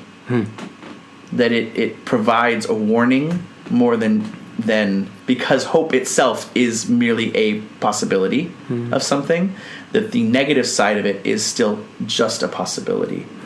And that kind of non-committal to either, but a preference for the better is interesting. That an ill-fated star allows you something to fight against, and in so much that it's like it's proofreading. If I want, like it is, there is a little bit of copy editing and proofreading with this thing of going over the thing over and over, this kind of pouring and lets the temperance there of what happens, and then being able to shed light upon something. And it is not the same light as strong as the moon or the sun, but it does shed light, and it is light from many sources. So a silvery outline of something approaching from a distance. And certainly it is a card that many associate with astral travel. The astral body itself being the starry body. There is something to that. But so I think it's interesting because it can signify on another level intuition, not just hope. That something is off, because in the greater context of things, everything's okay. Majority of the sky is okay, but that star is angry. That star is ill-fated right now. There's a bad conjunction, so it colors the rest of it. So it's funny because that's similar to how it is exactly how astrology works. The rest of the sky can be great, but if frickin' Saturn is doing something stupid, it's not a good election. So it's mainly about trying to get everything as normal as possible first to allow for the benefic or the desired effect. And the discussion, that's a whole other topic with astrologers, much more astute than my dilettantism in that area. But the idea of strong negative elections, of getting what you want, and can you do the shadow election of things, and creating curse tablets, yes, creating things that are curse talismans, right. And there is a philosophy behind it which always contradicts all the philosophies that someone else has said. That you do better to find a positive election for the opposite effect of what you want than to try and capture the bad moment, because everything is fated against you in the bad moment. So it's just an interesting philosophy of magic side of how do you go about something. Do you prepare the antidote as a weapon, or do you febrifuge it and give it more? Right. Do you try and ennoble its governance? Yeah. Ennoble its governance. Yes. Okay. So I think the star is pretty much, as far as agenda items, except the star, hope, what you hope something would happen. Fallen hope does tie into Lucifer, the fallen star, which is the idea that the stars are angels and they fall to earth is always a common motif. The idea that meteorites are tied to this should be said. The star in Lucifer's head, the Milkstone, being a possible emerald in the crown, all of these things. I like the combination of a Promethean thing of a divine being that has a particular interest in humans, rather than simply this war in the heavens of a bunch of different forces fighting above us with no regard for us. I think of the end of the first series of True Detective. I don't want to spoil for anyone, but this notion that there used to be nothing but darkness, and now there are pinpricks of light, which looks like the light's winning over time, right? So it has that hope element, but also this grand cosmic narrative of a war of the light against the dark, which looks to be some of the oldest form of what ends up being contemporary demonology, which is interesting. And the idea of, if that's the case, that a star that falls and a star that comes and brings its fire to people, right? That's not just a war being fought on our behalf between the shadows and the Vorlons. It's actually like directly involving us. It's interesting. You bring up the concept of movement actually being important, more important than station. That movement away from something or movement towards something satisfies our knowledge as to the future, and we need the future to be stable. That the idea of pleasure or satiation is also about the future, or the constancy of the current moment. And that it is more hopeful if someone makes a decision, whether it's personal or political or whatever it is, that is on the extreme, but then shows a movement away from that thing. There's hope. It's okay. We're moving away from that thing. Moving away from the danger is moving away from the danger, even if we're still in a place of extreme danger, because we're just put so far out in that way. Right. So it's interesting in the political machinations, because we talk about stars and the justification of social hierarchy, the study of astrology being developed in Mesopotamia, and justifying the idea of higher and lesser gods, which then justifies aristocracy over peasantry, and this whole type of thing. But the idea of movement away from something, the idea of blackness going to pinpricks of light, shows that there's more light now. And that gives us hope. It's hopeful. It doesn't necessarily mean that in the sense of what if light's worse? What if those are aliens? It's the presumption that the aliens mean us good. And when you look at the history of world exploration, how many times did exploration actually end up in anything good for the people who were discovered? It is part of the history of conquest. At least by humans. Yeah. And it's presumptive to say that perhaps all aliens think the same way, but it's that there is that philosophy of why do we assume that they would be different from us? We don't do that at any other time, but here we're hoping that when aliens come, they will be good and take care of us and bring us up to speed with their technologies. That's some blind hope right there. But it does tie in. And we're blinded by light. You're not blinded by darkness. And blinded by our own paradigm, as discussed before. Our own bias. The train in the reality tunnel. Yeah. Oh, dear God. But this measurement of movement is interesting, that we will forgive someone for their station if there is movement away. That it is not enough to be forgiven for the sin, but the most important thing is the desire to not sin again, to make the sin not happen or at least, again. Look like it. And when you have that deliberate overshooting, in order so you can, you go in 130% on something and then backtrack 30%, so I'm still 100% behind it. Yeah. Does that still count as backtracking? Does it still count as compromise? Especially when it's strategy. Right. And the appearance of the thing is, we're going back into philosophy of magic, right? The appearance and mythological place of the thing is perhaps in reality more important than the reality of the thing in reality. It's a hook, it's a crutch, it's a hook, it's a crutch, it's a garabato. So yeah, okay. Fuck me, that's a lot. Even in looking at Lucifer and the idea of mankind and the assistance in this way of St. George and Saint Elias and these other figures that return, of Arthur, of the Green Man, of Al-Khadir. This idea of circulating it and bringing people close, the bodhisattva mentality, which is ultimately a selfish mentality, but is in the context of something greater. So it's movement away from selfishness, puts you back towards being complete in the self.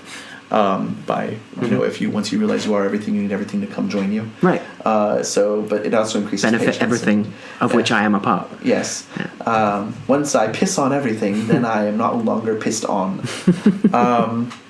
Sorry for reducing it to that. There was something else, but just say it next time. Don't have to say it all this time. Yeah.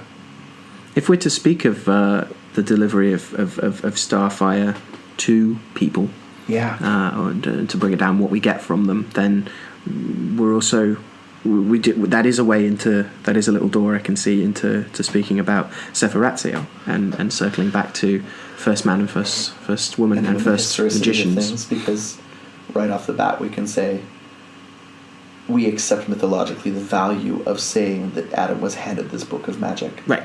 But it would be also, there is an assumption that can probably be made about the two of us, that being where we are in time, education, and culture, that we are not foregoing the idea of evolution and or stating that the creation story is laid down in Genesis is the truth. Right, literalism and this kind of thing is a new fundamentalism. Very and new. Can we, even if we mourn the past here of talking of hearkening to the past, that there is this nostalgia for when the blue pill and the red pill were the same, and that we could fully believe historically, geographically, that hell was a place that you might wander into in the middle of the woods by accident, and that heaven was a place, and that you were going to go one place or the other, and that Adam and Eve were your ancestors. And the difference now of like the revelation, I think it was 7 or 8 when it happened, that if it was all true that we descended from Adam and Eve, that's grandpa and grandma on some level. And thinking about trying to replace that, if my grandparents were the first people and all that in my head of like, oh, this is the garden and this is the farm and this is that. It's a very different thing to say, oh yeah, they're my ancestors, to physically putting them in there. And the idea of, especially prominently emphasized in Judaism, of being able to recite back to Adam is a huge thing. And even the idea of apostolic succession it actually puts you on the map of being and touching Jesus. It somehow makes the distant past more common, and how we forget that in Western culture, that genealogy is forgotten. There's no one that could go back that far unless we make it up. At some point, yeah. I don't know, like I would like to see, I'm sure it exists, but it starts to do like a Holy Blood, Holy Grail thing of let's all go back to justifying kingship through being descended from Sarah and ultimately from Jesus, and therefore from Adam and Eve and the authority of God. Well, what's interesting when we get to that, looking for the mythic lineage, is we end up doing a fairly material history and archaeology of, okay, who are the people that had the serpent staff thing, right? We end up getting to these, physical representations of a bunch of spiritual identities, concepts, and approaches, right? But that's how we do it, right? Grave goods, what are people buried with? The archaeology is always an archaeology of death. But and not a morbid way necessarily, but how we get at that is through these scattered things where we don't know for sure if they were worshipping the same kind of snake thing, but that's a snake thing, and as we peel back the layers of early people, it looks like it's snakes all the way down, sometimes at least. Maybe that says more about my confirmation bias. I also think there's an interesting thing about the lineage of books as well, and the lineage of books that bear certain mantles, right? So Ratziel's a great example of this. We know the main text that we call Sefer Ratziel now, that will turn up in a bunch of like 6th and 7th books of Moses later in hoodoo shops and things like that, is a 16th century English text, right? But Sophie Page points out that we've had references to a book delivered by the angel Ratziel since at least the 11th century, and actually that's one of the many things that gets called the Secretum Secretorum, right? The Secret of Secrets. That's a Latin text attributed to someone whose name escapes me. Damn it, I was looking. And ultimately attributed to Ratziel. Right, ultimately attributed to Ratziel. So it's not a set text, right? It's a bunch of different texts that bounce around from the 11th century right up to the 16th. A different bunch of them that are all called that thing. That appeal to the authority of the mythic monolith that is that which we've talked about with, the way that I was taught as a child and in training. The Ciprianio is not a physical book. It is a dream book that contains all magic, and therefore all magic books are Ciprianios, in the same way that Agrippa becomes a word for magic book. There are many Agrippas. That's because of the prevalence of that thing. So here is another one that Solomonic literature invokes the authority of King Solomon. Cyprianic literature invokes the authority of Cyprian being a magician. And here... And this line of texts... Ratziel. Yeah, Ratziel, whose name is Angel of Mysteries, or sometimes translated as Keeper of Secrets. So again, you have like this kind of attempt at treating your text like the text, which is what appeals, like the idea of approaching, and while you're in front of that God, being like, you to me now are everything. There's the divine lover and the divine seduction. I mean, it's incredibly powerful just to break it down of, this is the first book. This is the book. This was given to the man who named everything. This is the one who knew God intimately and had his companion pulled out of him. So what more does that man need magic-wise? Right, and that's what a large part of the magic in there is. It's lists of names of things, the names of the hours, the names of the days, the names of the angels of things as well. So we have the multitude and the one again. I have this kind of, because I know this has been talked about with Sefer Ratziel, that it is not so much a book for Adam, but a book knowing that his descendants will need it. And that is an interesting side. It's the it's the Assassin's Creed storyline loop of the God delivers a message that is not for me, but for the person who is witnessing the message in the future. That right. Someone is now time traveling back in time and watching me go through this, and I am not the star. I am a pawn in that person's perception of what needs to happen in the future. That the idea of the book is not, first off, could he read? So there's that side of it and all those like practical considerations. But I've heard the arguments. Yeah, he totally can, because he reads the language of nature in every marking of every leaf and every bark. That's another thing. He comes preloaded. He teaches himself to read because he's already spoken the names of things and therefore knows the natural language for. He knows the shape of things by the thing. So like the idea that if you look through a microscope, you will see Hebrew letters like atoms, right, putting things together. Yeah, it's also canon. There are takes on texts of Ratziel bearing that mantle of being delivered by the angel that are delivered to Seth as well as Adam. But it seems Adam is the more popular one. And yeah, it's at the very least a how to survive in the woods for once you've been ejected from Eden. But more to the point, it's a thing to hand on to your descendants. And you can tell that from the stuff that I'm kind of most interested in, which is the Semaphores, which should be distinguished from anything to do with Shem HaMephoresh. The word roots might be the same, but ultimately what at least the 16th century English Sefer Ratziel, or Liber Salomonis, interestingly, ends up calling the Semaphores are a set of Invocus Magicae that again look like names of very specific spirits of doing things. 7 for Adam and 7 for Moses, and they are particular things that they said at particular times that produced effects that can then be used to do a bunch of other things. So inherently there is a looking back, because Adam has already said these things, right? Moses has already said these things, unless it doesn't read as it isn't Adam's book that he writes. It is a book of things you will say, almost. So it's like a prophecy for him as well, but it's clearly for descendants. And since he named everything and created language to that effect, or at least was the original co-creator of language, right, as we know it, in that way, it fulfills your self-fulfilling prophet line. That there is, if you're handed the book that tells you what to say at the right time so that you can learn to say what you need to say at the right time, it invokes the dead magicians of the excellent book of the Art of Magic of scrying, to see yourself scrying with the aid of dead magicians teaching you how to scry. Yep. And then coming back and using that knowledge to help you scry, to see the dead magicians teaching you how to scry better. Bootstrapping yourself via the time travel of a Which showstone. Which creates the time loop aforementioned as well. Yeah. That, and now I hear nothing but Star Trek in my head. Well, the extra time loops are interesting as well when we get to some of the specifics that look like things that are attributed to Adam. Like, this is what Adam said to speak to the angels on the first day. This is what he said to speak to the plants. This is what he said to speak to the four winds. And one of them is what he said to speak to demons and the dead, right?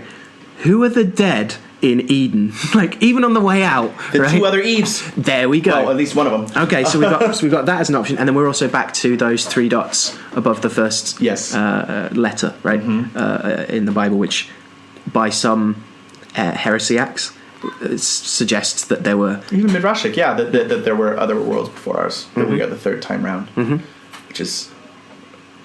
There is an argument if we want to look through the medical. If we want to look through the history and context of things, taking them out of the authority of mythic history and putting them in context of history, that Kabbalah, of course, does not arise in ancient times, that it is a medieval expression of and an influence of, it's an inheritance of Alexandrian thought, and that alchemy and Kabbalah are describing the same thing in many schools. But again, like all archaeology, you can make suppositions, but until there's material evidence that refutes the other options, which is sometimes the easier way. Prove the other things don't exist can sometimes be the way to leave your option open, even if you don't have proof for yours.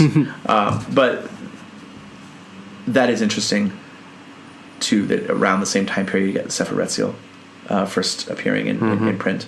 And this is not for lack of language, and it is not for lack of survival of ancient texts to that point, or ancient texts being cherished, especially by Islam and the hoarding of knowledge to our benefit later.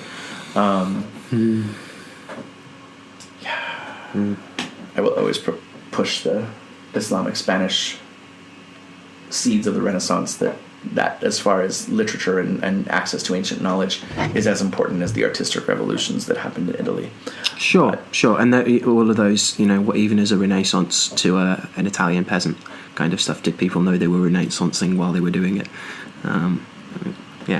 Those kinds of valuable questions about what's the actual impact cross-class. Worms. Council thereof? No. Eliezer? Oh, yeah. That's the compiler. I'm hearing an old podcast in my head talking about the Sefer Retziel from like 8 years ago, and my brain is playing it back as we're talking of... sorry. That was just my... Okay. Go on.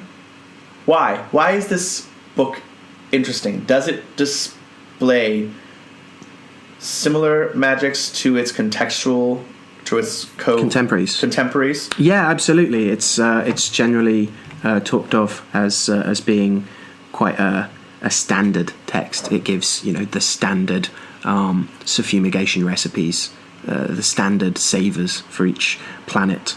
It's a very it's a reference text for magicians.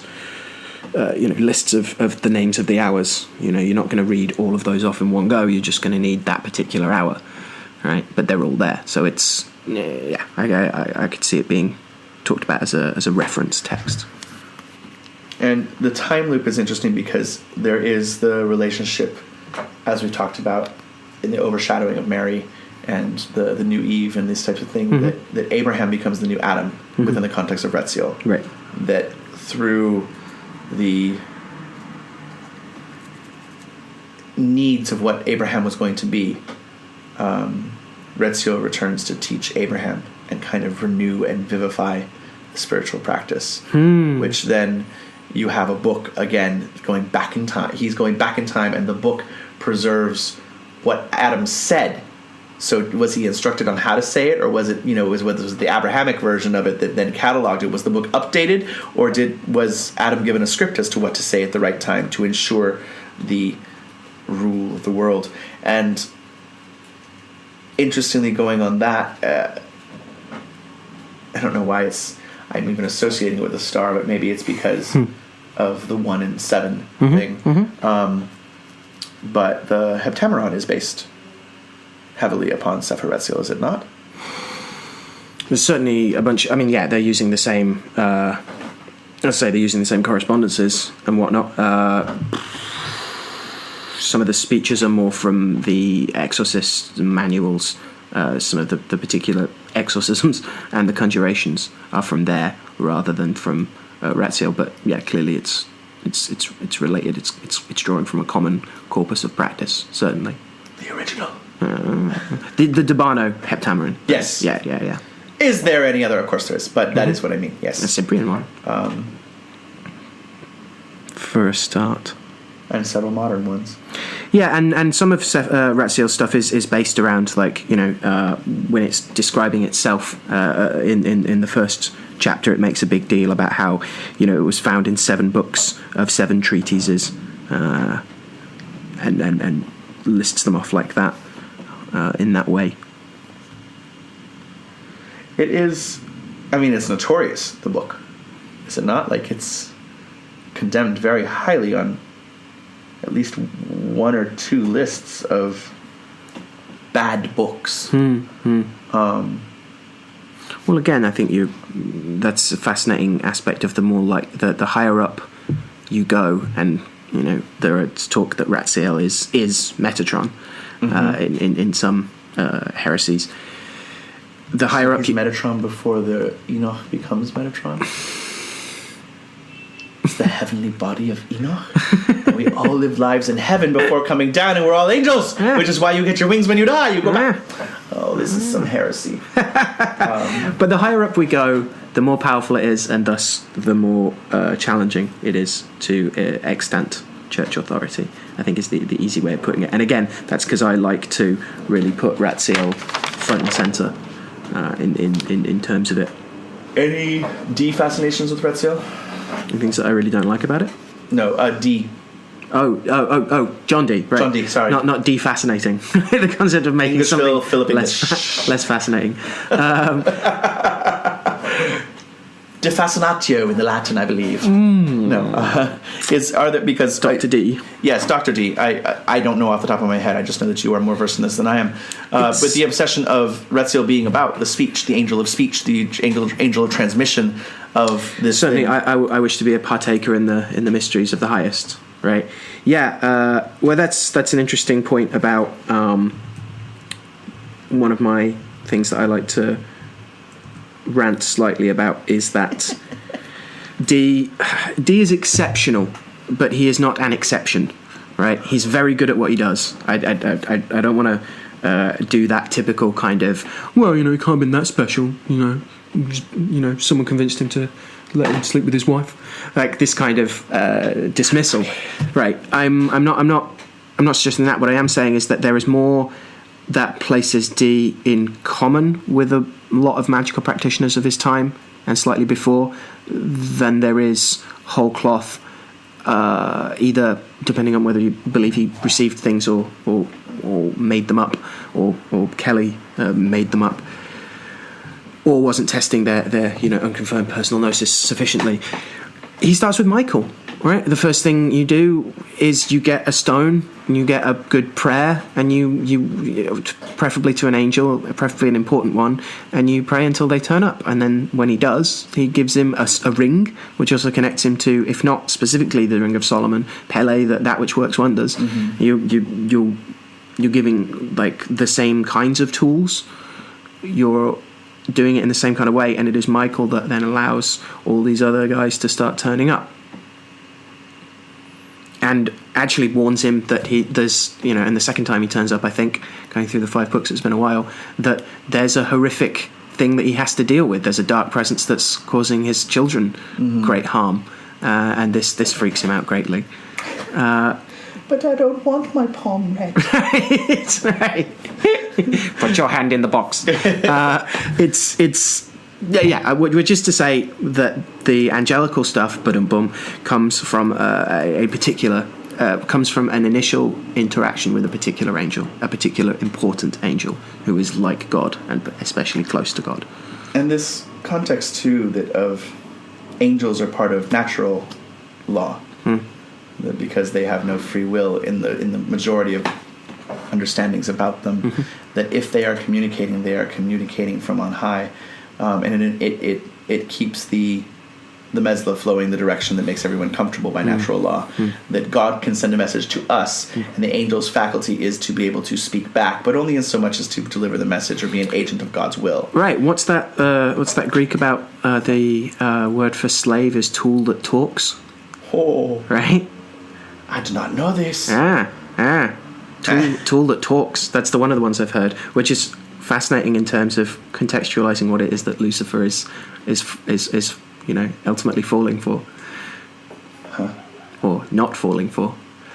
Well, in the context too of submission, and if we take in the context too of submission, and if we take the parallel of Lucifer being Iblis in this kind of expansive way, that first off, Iblis is jinn, not angel, which is interesting. He's elevated to an angelic co-equal, and we're also back to a previous worlds model, or that previous to ours, right. that up to 10,000 years before the creation of our humanity, that the jinn were here, and that this exceptional jinn is recognized and adopted into the heavenly hierarchy, and because of his being a jinn, which explains why he had free will to rebel and why he can do certain things as opposed to angels, that in the creation of man, when all angels are supposed to bow to the genius of the creation that is man, that is created in the image of God with the ability to have free will and decide and choose and create, that Iblis,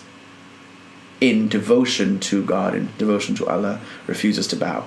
And strangely about that, you would think it's an enemy of man, but I will support the creation, but I will not bow. And then he teaches man after this point, tempts them in some, but this is a very Gnostic interpretation of this myth. It's not a universal, but it is still an interesting side that in the act of defiance is defiance out of love. That I uphold the unity of God by not doing what you're saying. Yeah. This is a test, and therefore I become the tester. That I test the ability of what you're saying to be the only truth. Right, right. And that notion of rebellion in and out of love is fascinating and so rich in terms of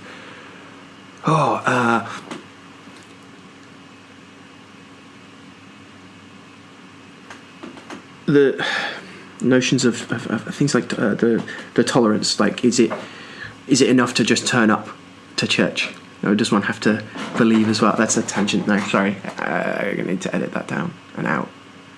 Well, where are you going? What are you? I'm trying to get at that idea of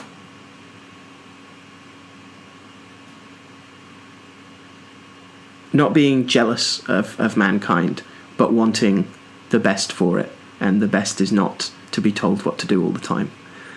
To look to if you genuinely, I don't know, I almost want to go like dogs and cats. Like, is an enforced eugenic loyalty the same? In some ways, that the loyalty to the principle as opposed to loyalty to the person they're two different things, and both are considered loyalty. The only time that's unified in an Iblisian way is in God. But then there is like the devotion to the principle of it, that La ilaha illallah becomes La ilaha illallah, that there is no God but I, because if I separate myself from God, then I deny the unity of God. But at that point, could you take I to be... You have to look at the I from a point of unification with the principle, as well as your unification with the principle, as opposed to putting yourself above and still separate from God. Right. So the only way you can say that is from a specific context for it to be true with in how it's expressed. Unless you want to take it the kind of Church of Satan way and say that I am the God. Right. And then you take it in the way that humankind is our God. Human beings are God. There is no God beyond human beings. Right. The other side of that being like freedom of speech. That, you can't champion freedom of speech as the priority when it's because when you're left out, you champion freedom of speech because someone's threatening yours. But when you've invoked freedom of speech as opposed to, I don't want opposition, and it's not fair that you're not letting me speak, because when the coin is flipped and now you limit the freedom of speech of others, there's other priorities at play. And we have to identify that idealism leaves... There's too many serpents involved. That it is not just as easy as saying, everybody should be able to say what they want to say, except when it makes me upset. And Sure. which is unfortunately the way a lot of things work. That, you know, even the Facebook, where we see this all the time, people that really love to go comment on other people's pages and cause issues, but when confronted on their own, this is my page, you can't say that. And you're like, I'm operating in the same rules that I thought you were, but okay. You know, okay, the line is drawn. Liber AF. But it shows the idea or the necessity of labeling, of parsing things apart. To me, at least, of saying, what is the priority here? Is the priority to follow? Is my loyalty blind loyalty? Is it to follow what God says and do the action? Because that is a perfect loyalty. The angels are perfect in that way, but they're designed to have perfect loyalty, as opposed to... There's almost an active-passive principle of loyalty versus integrity, right? And to have integrity requires one to be maybe discernment isn't quite the right word, but requires a responsibility and a self-reflection. It requires discerning. I do agree with that, because it is the rules will change based upon the situation, and that is the difficulty in it. That there are points where we can say this is not honorable or this is not loyal. And although some people may have mapped out all the possibilities of loyalty or honor, I don't know if that's actually possible. It is something we can tell when we've transgressed it, and we can hint at it with when someone has transgressed against ours, but that's kind of like a pain factor. You can't punch someone in the face and they go, that really hurt, and you go, that didn't hurt. Well, I don't know. It's like a hospital has to treat the pain as real because you actually just don't know. If a person comes in and says, oh my God, my head's at a 10 on a scale of 1 to 10 because they don't want to assess or because they have another agenda, then you still have to treat because you do not know. And if you have a context where they always come in and say that my pain's at a 10, that's a different thing. Right. Because you have more information. But if all you have to go on is a scale, and if someone goes, I'm at a 4, I felt worse, then you really have more information. But what if they're actually at a 1 and are doing that as a strategy to try and say, oh, give me a little something? So there's so many factors that play in, and what's the agenda, and what's the game, and who's playing there. The honor in having to assume truth of the unknown when you are confronted with it. Not the compulsion to do it, but you say you have to take people at their word based on the assumption of attempting to, do no harm. Within the boundaries of the truth are the limits of the lie. Que frustrando. Okay. Prezio. Milkstone. Star. Dandelion and candle magic. I feel like since we made 2 episodes, we might as well get all our topics out. We can do that. As far as dandelion, almost lost interest in the poor flower now, and it's funny because I think in some systems of Native American quote unquote astrology, it is the flower of my birth time. Oh, so dandelion, right? So there's a couple of things that I like and that appear to already talk about it. It is a we can see it's pretty solar. Has its crown, its basal rosette, right? It's got its yellow crown going on. It's got its solar qualities. Well, it's like the basal rosette side of it that its leaves grow out of a rosette on the ground, so it's directly a leaf crown out of the earth, which is ornamented by these solar proof balls. And I would argue that it's inherently stellar, because when it goes to seed, it makes thousands of little floofy white things. It is the sphere of the fixed stars that are no longer fixed. Thousands of falling stars glide through the air. Yeah. And can be used to in folkloric practices for hope and for time. Yeah. Hope, wishes, time, all of that's there. Very chthonic as well. The roots are used in things, right? So you have that notion of the chthonic solar, the sun at midnight, the king in the underworld. So that gets us back to our emperor.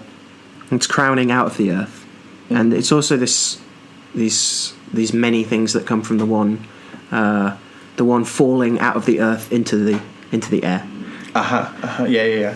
The gravity out, so it does become like falling star from the sky below. If we follow that cosmology, there are many false dandelions as well. Oh yeah. But the one, I mean, dandelion itself is so prolific; it's a weed, which I find someone asked online once about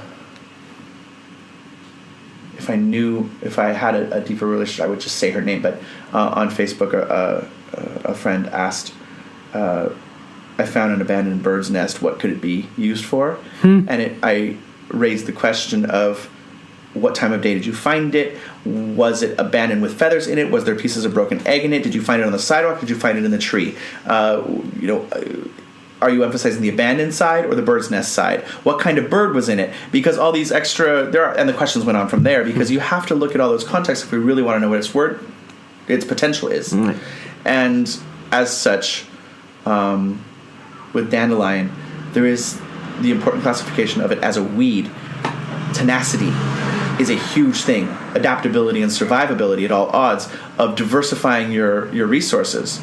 Diversifying your investments, of producing many seeds, not one, and allowing them to be carried by the wind, which is by chance, but also this kind of weird spell that it has cast on humans to disperse its seeds, of purposely dispersing its seeds, and getting disappointed when there isn't a puffball or a blowball, as they're sometimes called, on the dandelion pod bush. They're called dandelion clocks as well. Yes. The dandelion root has uses in wine.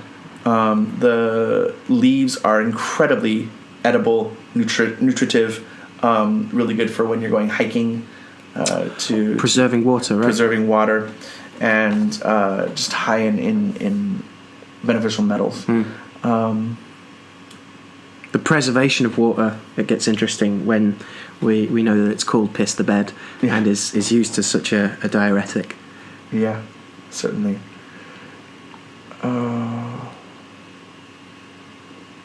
It's interesting because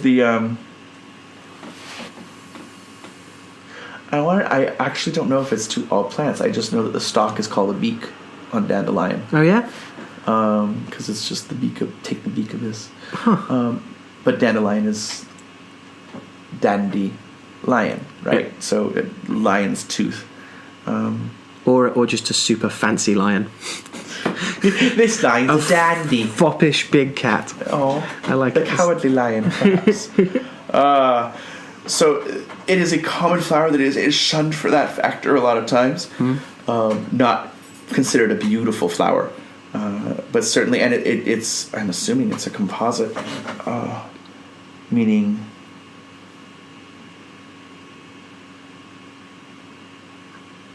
I'm just curious if that's true. Are they like sunflowers? The sunflower is actually thousands of flowers. Right. And dandelion, like a mum, is very different. I think it has little ones in the center, and then it bursts out from there. But who knows? Any mythological lore that you want to highlight? I mean, nothing that springs to mind immediately. I mean, it's a milk plant. It is a milk plant. So we're back to our Imolki, Candlemasy kind of business. In that, it's a plant that seems to lactate. And go to seed, Yeah, and the going to seed, again, for the turning white and becoming many. Yeah, it's interesting that we picked it at a time where it is turning white as opposed to starting white. Well, I guess it starts white in the sense of the seed, and it turns into yellow, and then it goes back. It's the cyclical, because it's so emphasized of that. There is some lore to it being a plant that increases community because of the plentitude of it. So it is interesting because it ties to the star card in that way. And interestingly, the parallels of if it is the star card and the multitude of stars, it then gives, which came from the singular resemblance to the sun, which is our star. So our star is one of many, is a possible message from it. It is generally considered a masculine plant. Sometimes I believe it is a fire or an air ascription in most cases. And Jupiter is a common planetary ascription for it, as is the sun. I know that in Ayurveda, I have been told, I will either confirm this through biased confirmation on websites or otherwise, or provide contradicting information, but I believe it's Saturnine in Ayurveda. And that might be because of the use of the root. And the element with time itself. They get called fairy clocks as well. You're a fairy clock. On a good day. Okay, transformation makes sense there too. Such an obvious metamorphosis into its seated state. Interesting. So if we have this whiteness going to color back to whiteness, this brings up a few things for me in, not in candle magic, but in the geomantic exploration. Because we might as well segue to that. Sure. It would be easy and I think obvious to talk about that whiteness of the snow, of the candle, of the milk, and then go straight to Albus. I kind of want to hold off from that. I do want to raise that as like, okay, here's some things. Here's the white, the whitening, the whitened.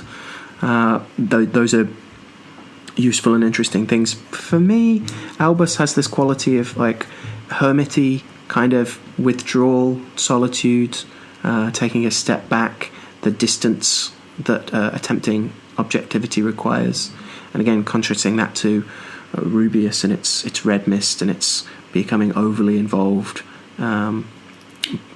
even down to its stuff on affecting oneself with intoxicants, of rendering oneself thoroughly subjective, shall we say.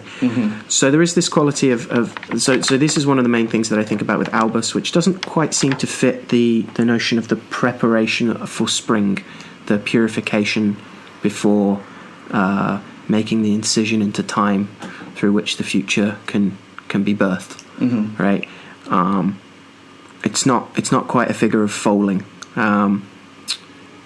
but in thinking about this idea of the one from many, or the many from one, I think we have to talk about Acquisitio. Acquisitio, if we're to look at its various house delineations, is always marked by a sense of not just much, but many, right? Not just a lot of one thing, but like many of many things, right? Myriad upon myriad. And with this notion, we have the white as the agreement of all colours, the prism that it returns to, and that it splits from, or via the prism, which again gives us a little shout out to Newton, the man who looked at a rainbow, counted 6 colours, and went, doesn't quite feel magic enough. I'm going to make indigo and violet 2 separate colours. But they are, Al, they are. Well, they are as well, but so is light orange and dark orange. Very true. It's the +1. Yeah. It's the dandelion. Okay. Yeah, I'm with you. So Acquisitio is I think John Michael Greer's pictographic reading of it is as the 3 bottom lines form a triangle, a diamond of a bag, and then the 2 at the top on the fire line form this kind of open sack kind of pixel image. I like the idea of it being just simply 2 bowls viewed side on, one bowl on top of the other. So we have this notion of, like, we could talk about it as when the first overfills. We also have the notion of 2 being the most you can hold in hands, unless they're very small bowls, I suppose. The 2 cupped hands themselves. Yeah, assuming you have two arms. To be ableist about this, the 2 hands of serving with both hands as well, of doing the most you can do, and gaining the most you can gain. Right? Yes, I like this. I like it. So it's a Jupiterian figure, so it already has all that like plentitude. But I like to read some benevolence to it as well. It's not just personal gain; it's the gain of all. Like in speaking of that all gain, in speaking of that notion of benefiting everything, and which I happen to be part of, which appeals to me greatly. But it does have that kind of cornucopious quality, as well as this kind of grandiose kind of abundance as well. Where it can certainly can have that. In terms of its relation with Albus, we have Albus as an arite cup. If we take what I like to look at with Rubius of the upturned cup used for cupping, for bloodletting, then Albus is the upturned cup of the inkwell and the skull, and the two cups, or the two bowls of Acquisitio, reflect the bowl as that which pours out, rather than the bowl as jar, as storage. Right? It's there It's to the cornucopia. right. It's there to gather and then pour, but to from whence things spring. Right? Which again, from many. Like the star card, the outpouring. In terms of its zodiacal attributions, it's I say mainly. It's one of the ones that seems to be mainly a bunch of different things. At least, several systems agree with what it is, but generally Pisces or Aries or Sagittarius, and each of those is, I think, interesting. Obviously, the first and the last are themselves figures ruled by Jupiter, so that makes sense in terms of working out its planetary identity first. And I rather like looking at them for their planetary identity, the figures, not for, but through, and the idea of each of the two figures representing the hands of the planet as well. So in that case, it is all of Jupiter that isn't Laetitia. Right, so it's not the fleeting joy stuff. It's the plutocratic, if we want to call it that, at its worst. Maybe it's the abundance side rather than the elevating joviality, which is it's the wedding gifts rather than the wedding. That Laetitia being often read as the wedding arch, as well as a rainbow, which also gives it Sagittarian connections. So I like this Pisces thing of it being the two fish and two bowls outpouring again. But yeah, it has that Aries thing as well, so we're creeping up to its kind of spring nature as well. That's interesting. As far as Albus goes, it is the thing that I'll come up against all the time of I have a study of the corresponding Odú, but it is one of the forbidden Odú. It's it's a higher up that is the province of Ifa as far as things go. Doesn't mean I haven't studied it on everything I can on that side of it, but it is a hot Odú. It does not have the correspondence necessarily of these forbidden things don't exist quite as much. The one that carries that quality more than the others is perhaps the volatility of Rubius / Ika. That there is a correspondence there, and specifically the harshness of the Kaput and Kada pairing. That those corresponding Odú are a lot to deal with, but they are not anything near the higher ups like Rubius. And in this case, Albus talking. Right, and there's a couple of things towards a kind of, as I understand it, towards restricting information about things and to a extent, I suppose, attempting to restrict kind of access is, on the one hand, as we talked about with Rubius, these are images of terrible things, right? They evoke those terrible things. They are now present, and you have to know how to propitiate them or deal with them or put them somewhere. Yes. There's also this idea that knowledge of things itself, as it forms an image in the imagination and the mind, as it's turned over and reflected upon and circled and prodded and poked, that this itself can heat a person up. Yes. Right. And that, far from it being this is something that only priests get to have because it's special, this is something that priests have to look after so it doesn't hurt people. Or even the idea that specialized priests have to look after those things. Right.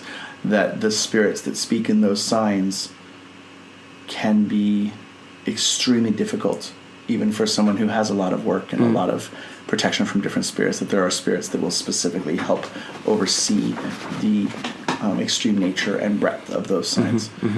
So Albus is a very difficult one to talk about because there's not as much written about it. There are being on the outer edge and the bell curve of Odú as to what it is. It does not fall that often. It can in Ifa, but as far as shells, it is worth saying. Because the bell curve. Yeah, the Odus of life are in the center. 5, 6, 7, 8. But okay, looking at past Albus, which is a lovely thing, and there's a lot of Osain speaking there, for instance, and the ladies of the night. Are we allowed to say the name of it? Of Odú Ofún? Yeah, Odú Ofún, yeah. Yeah. I won't say the other things for it, but just out of respect for, again, there's a sensitivity line of I am trying to reference only published things when I talk about these things because it is not my place yet to add to this knowledge. I am still in training, and I would not want to, one, selfishly endanger my training, right. And two, I do believe that the specificities of knowledge that are dealing with Odú are best reserved for people that have dedicated themselves to that system and are honoring that system. Doesn't mean that I do think there should be some comparison, or else we wouldn't be talking about it. I think they enlighten it in that way, in the same way of talking about Albus as an outpouring and a source of much and many and this type of thing. Acquisitio, yeah. Of talking about Acquisitio as an outpouring and the abundance that can come from that. Its corresponding Odú is Ofún. And Ofún is a complex Odú that is shunned because it is, quote, where the curse was born. However, the easiest way to look at the pictogram for me is of a man falling. It is an averse hominid figure. The head is on the bottom and the legs are up top. And Ofún is the fallen figure. Ofún was the eldest Odú, and it fell from grace and became the last. If so, we can compare it to a Luciferian in that way. And if we want to talk about the cross-cultural comparison of Lucifer helping mankind out, Ofún tried to trap, when he lived on Earth, tried to trap the evils of the world in pots, and went from town to town catching these things. And different narrations of the story exist, but in catching these things, in trapping them, he creates a world that is starting to be free from the Ibi, or the Osogbo of the world, the anti-gods. And a little girl who was his next door neighbor, or babysitting in some way, became his friend, and he would always tell her, you can do anything in the house except go in that room, which is where he kept and had the imprisoned ills of the world.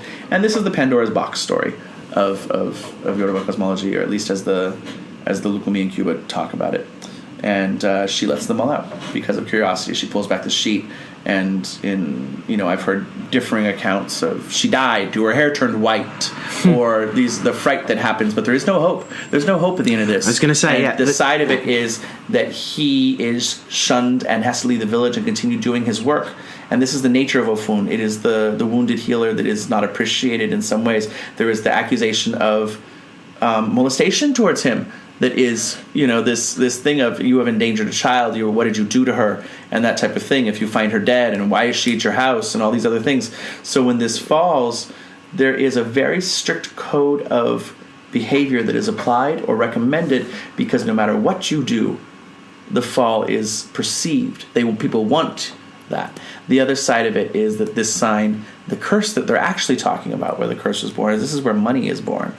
And Ofún in heaven is the rightful king, and Ejobe and his followers decide that since Ofún distributes all resources evenly, they don't want this. They want to have more money. In order to do that, they have to take it away from the poor, from other people, to make them poor. So Ofún does not want this, and Ejobe tells people that he will do this, and so many of the signs and spirits gather around Ejobe to promote his ascent into kingship of the Odú.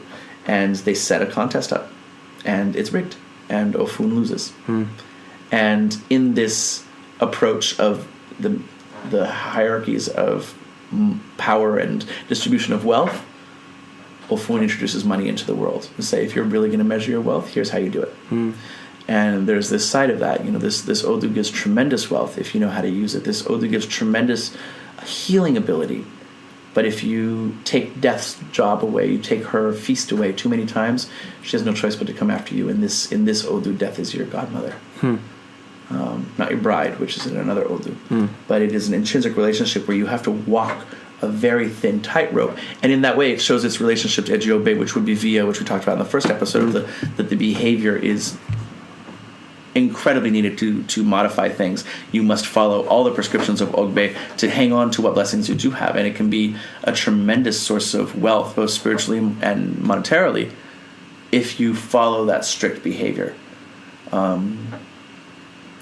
So, this idea of the falling man, because it's reverse, it's upside down one is Oshe, which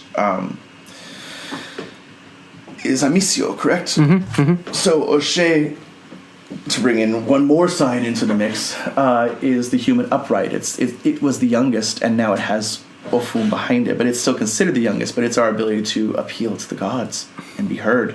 It's the solution to everything. It is the savior of mankind, which is things flowing and sweetness flowing, and it's life. It is one of the big Odú of life, but it's where Oshun is found heavily. So you have the 5 shells, the cursed Obatala figure, which you can parallel onto different interpretations of the Odua and Obatala story. That Odua is constantly stealing the Ashe of Obatala to complete tasks that were not assigned to him. And the likelihood is, without overly euhemerizing, that this represents 2 different historical kingships, one layered over the other. That Obatala was a native deity of the Igbo people, and that when the Yoruba came in from the Benin area, the Edo people, they overlaid their deity on them. They were both very similar, being culturally in this way, but Oduduwa and Obatala are the division between religious and secular authority. There is a good book called City of 201 Gods that goes into this kind of the relationship between hegemonic myth-telling and historicity in this way, that the contextualization of this, that the festival, the religion and religious expression serves to elucidate the state's relationship with itself and its people and the world around it, in that lovely way. But this idea of needing to, since you know that people are wishing for your downfall and trying to project upon you, like saying, like, don't hang out with children alone, don't do more than you need to in this way, try and live very purely, don't use too many hot things on your head because you don't know what's going to activate certain things. Just, it is even in some ways more strict than Via than Ogbe, and this is because the consequences are perhaps even more dire. You not only just fall off the tightrope of your goal, but it can end your life. It can see absolute failure, or it can see amazing success. So Ofún is it's an interesting one. That's a fascinating take on, we're saying the comparison with the Greek Pandora myth being at least she gets hope at the end, and there is no hope. But what there is a series of hopes that you don't need hope. I guess. Well, the hope is found in Oshe, which is the youngest Odú always. So it's still in Oshun's ability to give us the things that make life worth living, and plead on our behalf to God to always make sure that rain falls and that life continues. That the ancestors are returned in the form of rain as well, so we share their wisdom and they go back into the earth and fertilize it in this cycle. That we remain able to taste the sweetness of life and become not bitter. Exactly. That no matter what, with Ofún, don't give up. That even if all odds are against you, the strength of the Odú, you will produce wealth, you will produce abundance by sticking to it, despite discouragement. That the fight is never insurmountable. Despite the odds, despite having to live life a very specific way, you are still alive. And if you are alive and if you have health especially, above all ask for health. If you are alive and healthy, you can figure the rest out. The other blessings can be taken away, but they can be regained more easily.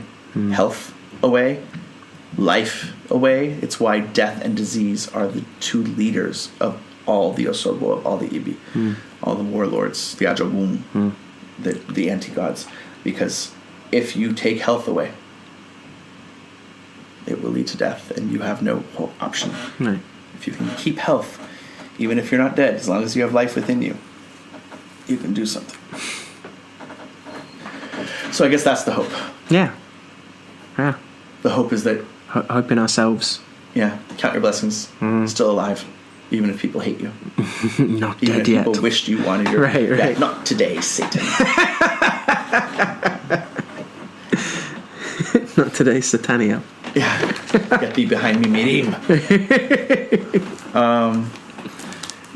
And in that way too, that is one of the primary expressions of candles, is hope and prayer, especially in the West, right? So it can have other symbolisms as well, but it keeps the prayer alive. It is the tongue of fire that moves. Right. That as you pray, you light the candle, and the candle burns and symbolizes the heart, the devoted heart, Yeah.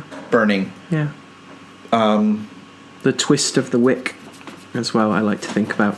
The again, that twisting, that tension, that bringing of several strands together in one thing that will burn as one. I like the idea in making candles that the wick in some beliefs must be spun from complex thread, meaning it can't be a strand. It has to be something that has both clockwise and counterclockwise spinning, that it must contain both in order to successfully carry out the intention, because the candle, especially if you're going to use the candle for divination, the way that many pillar candles are used now, I really have an issue with paraffin.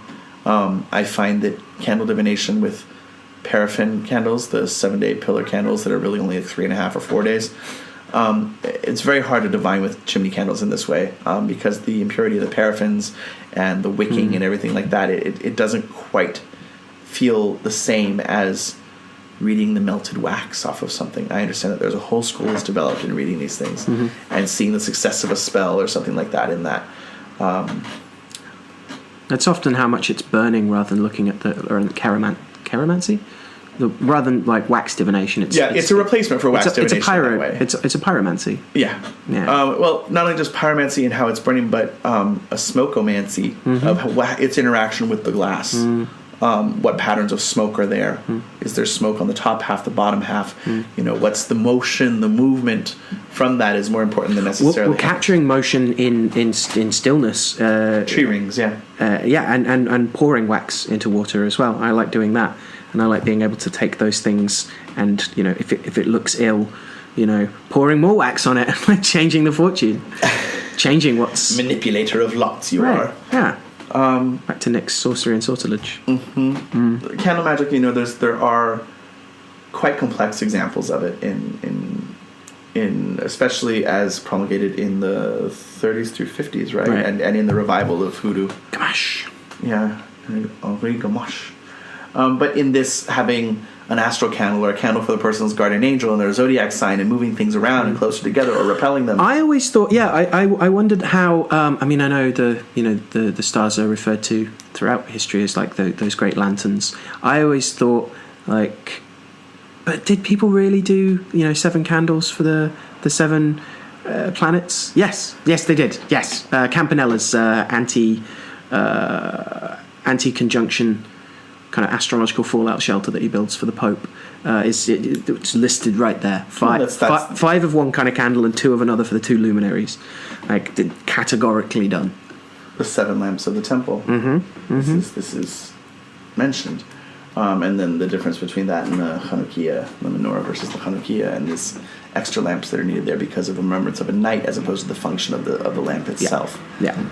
Which is interesting because you're altering just in that magical theory, right? It is actually, they're talking about the same lamp that has 7, but they add more to it to symbolize the night and the miracle, as opposed to remembering the physical thing itself that was changed. It was 7 became 9. That's another fascinating instance of Acquisitio and candle magic, isn't it? Or I should say, lamp magic, I suppose, technically. The oil that just keeps giving. And even in the symbolism of a candelabra, in that way, that the one base supports many lights, is an echo of that figure, the light itself. Or what does it mean, for Orisha lamps? where we code with numbers. It is not as common in world mythology to always code with numbers in this way, but that every deity has its at-home numbers, and that every Odú has its numeric expression. And in this way, that if I'm making an olive oil lamp or a almond oil lamp or whatever it is, the oil that I'm using, which will also be coded to the deity, and I use the term deity for sake of convenience. They are Orisha, and there is no exact translation of Orisha that will suit them. I say that as a priest. However, I'm going to go back to using deity because it is more universal. That if I'm making a lamp to Obatala, that by virtue of the fact that there are 8 wicks, could be enough. Or 8 of something in there with the 1 wick. But the idea that you can code through number is interesting. That we know that there's 7, that there is a planetary setup, most likely because of 7 wicks or 7 planets. We know the difference between menorah and a Chanukiah because of the number that it is. You could light 1 candle every night and have all the visualization, but no. You want to see it build up. So to have 8 flames invokes Obatala. At the festival of Oshun in Osogbo every year, there's a 16-wicked lamp that is lit.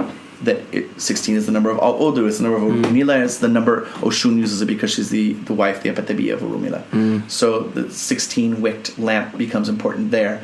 That this idea that the lighting 4 things at once is bad because it invokes the 4 candles you put around the bed when you die.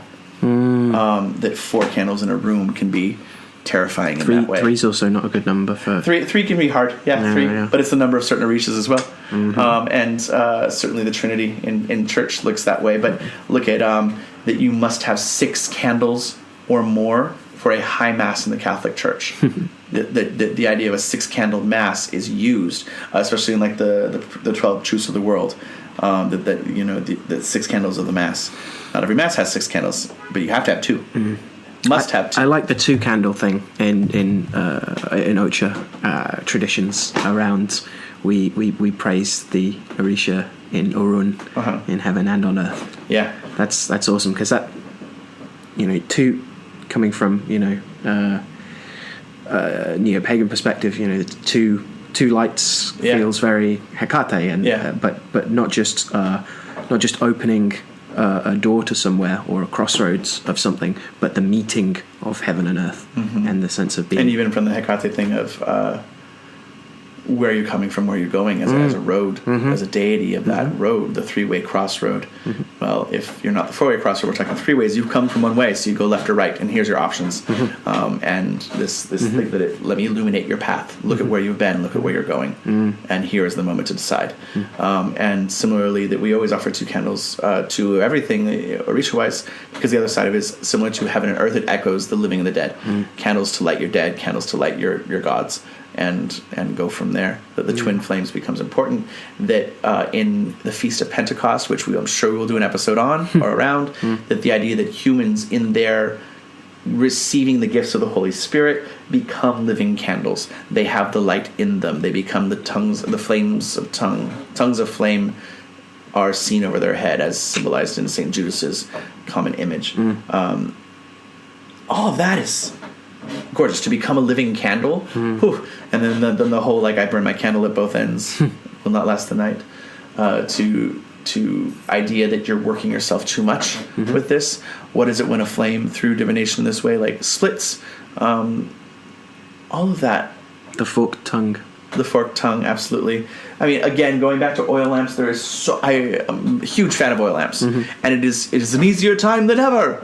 Make oil lamps great again. Oh my god, I extend this metaphor all the time. But it is an easier time just because of the resources, and I will give a cheat because there are a lot of oil lamps we have used. All of us have used the cotton. You try and hand roll it and you do it and you figure it out.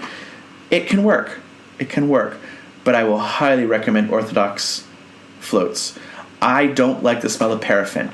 It makes the whole house smell like bad paraffin.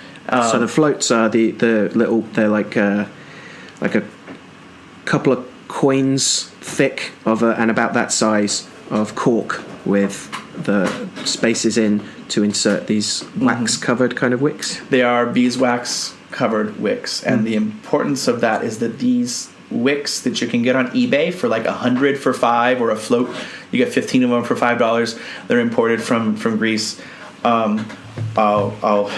God, I'm going to recommend vendors probably on eBay, but I'll just put the search term in. And you can even get scented wicks, rose scented wicks, or lavender scented wicks, or jasmine scented wicks, but they're made for burning with olive oil, which is a huge difference for burning with natural oils, and they do need to be replaced probably once a day. But if you have the floaters, you can actually just put a new floater in. The idea being that, much like an oil in the philosophy of oil making that I and have promoted both in my personal life and through Wolf and Goat, an oil is a bottle spell, of which the oil is the fluid medium. The oil itself has gotten mistaken over the years. I do believe that smell is important. However, smell is secondary in the older recipes. That if you are using materia of different animals and plants and fallen stars and all these things, that how an oil smells is not the most important factor. Right. It has become in recent years, and that's its own thing. Those are different types of oils to me. An oil lamp, it does not necessarily matter how it smells. The point of burning the oil lamp is not for the smell.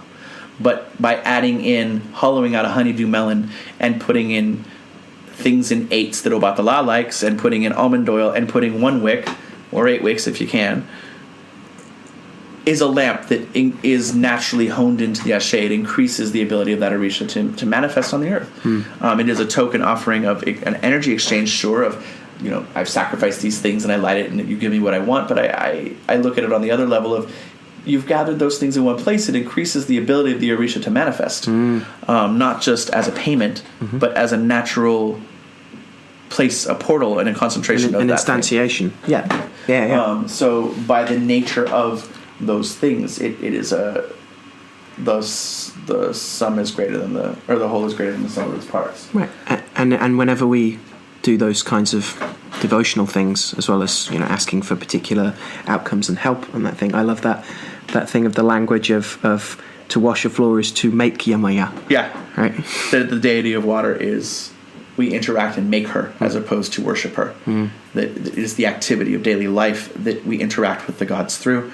And even the idea in Spanish of hacer, to make or to do, the saint, to make or to do the spell, that we must, in essence, co-create the world anew. And this is a very magical thing, right? Because you are microcosmically controlling something by isolating it, by solva et coagulating everything. I have this spell that I want to do, I'm going to gather the ingredients, and then I'm going to breathe life into it through the words that I say. Stirring. I love that stirring turning concept. The ocean of milk. Right. Agrippa's, bruised mustard seed stirs up the virtue inherent in the mustard. It's not just about the material. It's about stirring it out of the material in its combination of all these different things. It's an answer to why do we need to gather solary things to do a solar ritual if they already have all this solar virtue in them. And he's like, well, it's like invisible writing. You've got to put it over the flame to bring it into the not just activate it in itself in the material, but in the world, and it crucially at that crux of these things together. It's the snowball that gains momentum. You have to make the snowball first before it gains a certain momentum. And a couple things coming back to the star card, even of the kind of candle magic there, that the stars are flames of a sort, and represent many a hope and dream, as we discussed, but that she's pouring out water. And there are several stellar traditions of looking for the reflection of stars in water, either boiling it or capturing the starlight in water, never to be shown light again. This is common, especially in Muslim Moroccan and even Berber magic, and this influenced Spanish magic, even going into southern France, of stellar lore that happens there. Going into wish I could read that note right there. Oh, the idea of catching a spirit in flame, like we talked about with the invocation of Sibylla. Oh, yeah. And the idea of invoking a spirit into fire, and then what do you do with that fire? can you burn something else up? Is it the deity burning, or is it the spirit burning the petition paper? Is it accepting the petition? Burning the for idea, it. Yeah. Does burning the pact destroy it, or does it render it which is a common thing in Kimbanda, right? It empowers now. to burn in Kimbanda. Right. Yeah, it's calcining it. Yes. Right? So we give to fire so that fire may speak to us. That the fire at the center of the crossroads has the thing, or that in Chinese ancestor worship, to burn paper refrigerators, to burn paper cell phones, is to give the thing to the dead, because we must make it dead to enjoin it to the other world. Yeah. So some houses in Kimbanda very readily burning the photographs of the person so that Exu knows who the person who the reading is for. That San Simon in Guatemala, that the offerings are all burnt. They're all burnt in a pit, in a ditch, so that he can receive them. The idea of our sacrifice itself, that you remove something from this world so that it can be in another. Yeah, and that the burnt sacrifice takes it up. So there is the sacrifice, especially for sky deities, and the Olympian impulse of burnt offerings are important. Spilling it on the ground is a different thing. Spilling and burying, very Platonic. And the Greeks have this ready divide between the two types of deities. And some deities can be found in both places. It's interesting with talking about Candlemas and the purification, that Mary must go give an offering because she had a boy. She must go if she has a girl too, but the offerings are different if you have a boy versus you have a girl, I believe. Oh, really? Mary Temple. I can see that. Offering. Well, because, boys are favored. Yeah, okay, whatever. That's not even that important. But the idea that... idea of combining the idea that just as the incense will carry the prayer up, the candle, like the combination of prayer, incantation, words, speech, the idea of carving speech words onto the candle, that there is an interrelation as well, that again it's not just the candle doing your spell for you. No, and all the kind of neo-pagan ascriptions, and rightly so, the candle being a phallic symbol, that is spurting forth seed constantly while it is on fire, or the oil lamp being far more feminine in nature, which many people love to, because it is usually in a bowl. So this reception of the flame, it is the seed being planted in the womb for growth, and being provided the nourishment that allows a certain child to be born, if you look at it that way. It's a flatness rather than a pillar. It's a containing, as opposed to turning a very destructive thing of turning what was solid into air and flame through boiling the wax. Because it is not the wick that burns, it is the boiling wax that is used through the medium of the wick. So the wick is wicking. It's straw. It's like a straw pulling the boiling wax up. That is what burns. And the opposite with an oil lamp, it's obviously the wick is there, but the oil is liquid and can be added to very easily. It's very hard to add to a candle. We can transfer the flame, which is incredibly important. Why don't we snuff a candle out? There's so many ideas about this, but it is a very, very common belief about candle magic. Not to blow it out. Excuse me. Yeah. Why don't we blow a candle out? Very common belief in candle magic. I like that idea of that alliance with the breath of words. If the candle and the prayer have an agreement to work together, to use breath to destroy the candle is to betray that agreement. That it's if you've already given the candle its mission, to blow it with something else is dangerous, and alters the pact. There's stuff around putting candles out on you, or you not just snuffing them, but like deliberately doing it. Yeah, pinching it to hurt one. Yeah, or to put it out on parts of the body. Yeah, absolutely. To take the flame into one's different parts of the body, to feel the pain of what it is as a reminder, in that way, or the illusion of which the Catholic Church loves to do, of making oil lamps look like beeswax candles, so they are actually oil in this way. And very expensive, but lovely.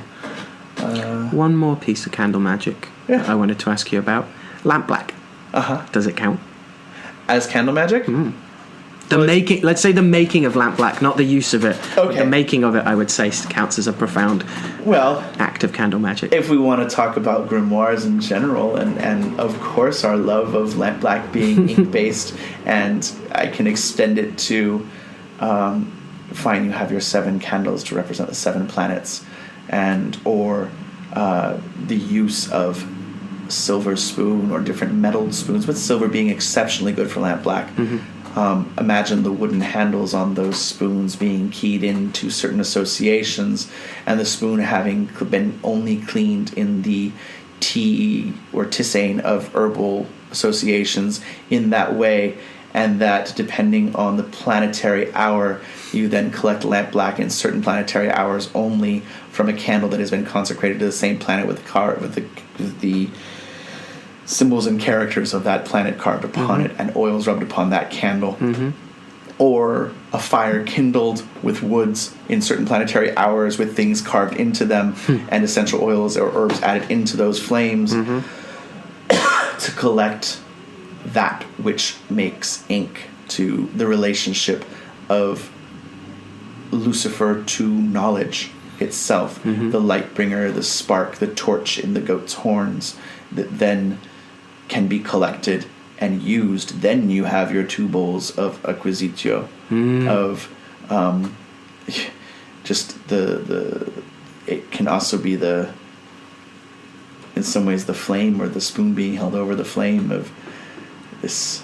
I'm just extending it far beyond is actually utilitarian. I love the idea of using the back of the spoon. Yes. So rather than it's not the bowl of it, but it's the other side of the spoon. The thing I like about spoons are, especially nicely shiny ones, is the invocation of 2 is very readily there.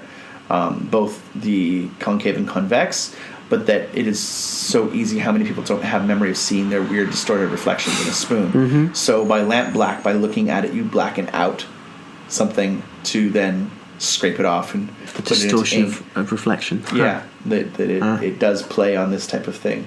And that similarly a spoon, if it's silver, carries the shape of the moon, which is the gateway of the rest of the heavenly bodies because it is the closest to Earth. Right. So if something, we talked about this before, but there is the old-fashioned thing of just wait for the moon to align with another planet or another star, and it will filter that thing to you. Because we're in the sublunary. And so the curve of the spoon and everything is there, and similarly the curve of the spoon echoes the waxing and the waning moon, but you turn it towards the front or the side, and it can become the full or the new moon. All very practical ways of looking at those things. And the idea of gathering the evidence left behind by something. You're not gathering the flame, you're not transferring the flame, you're transferring the effect of the flame. The eternal flame.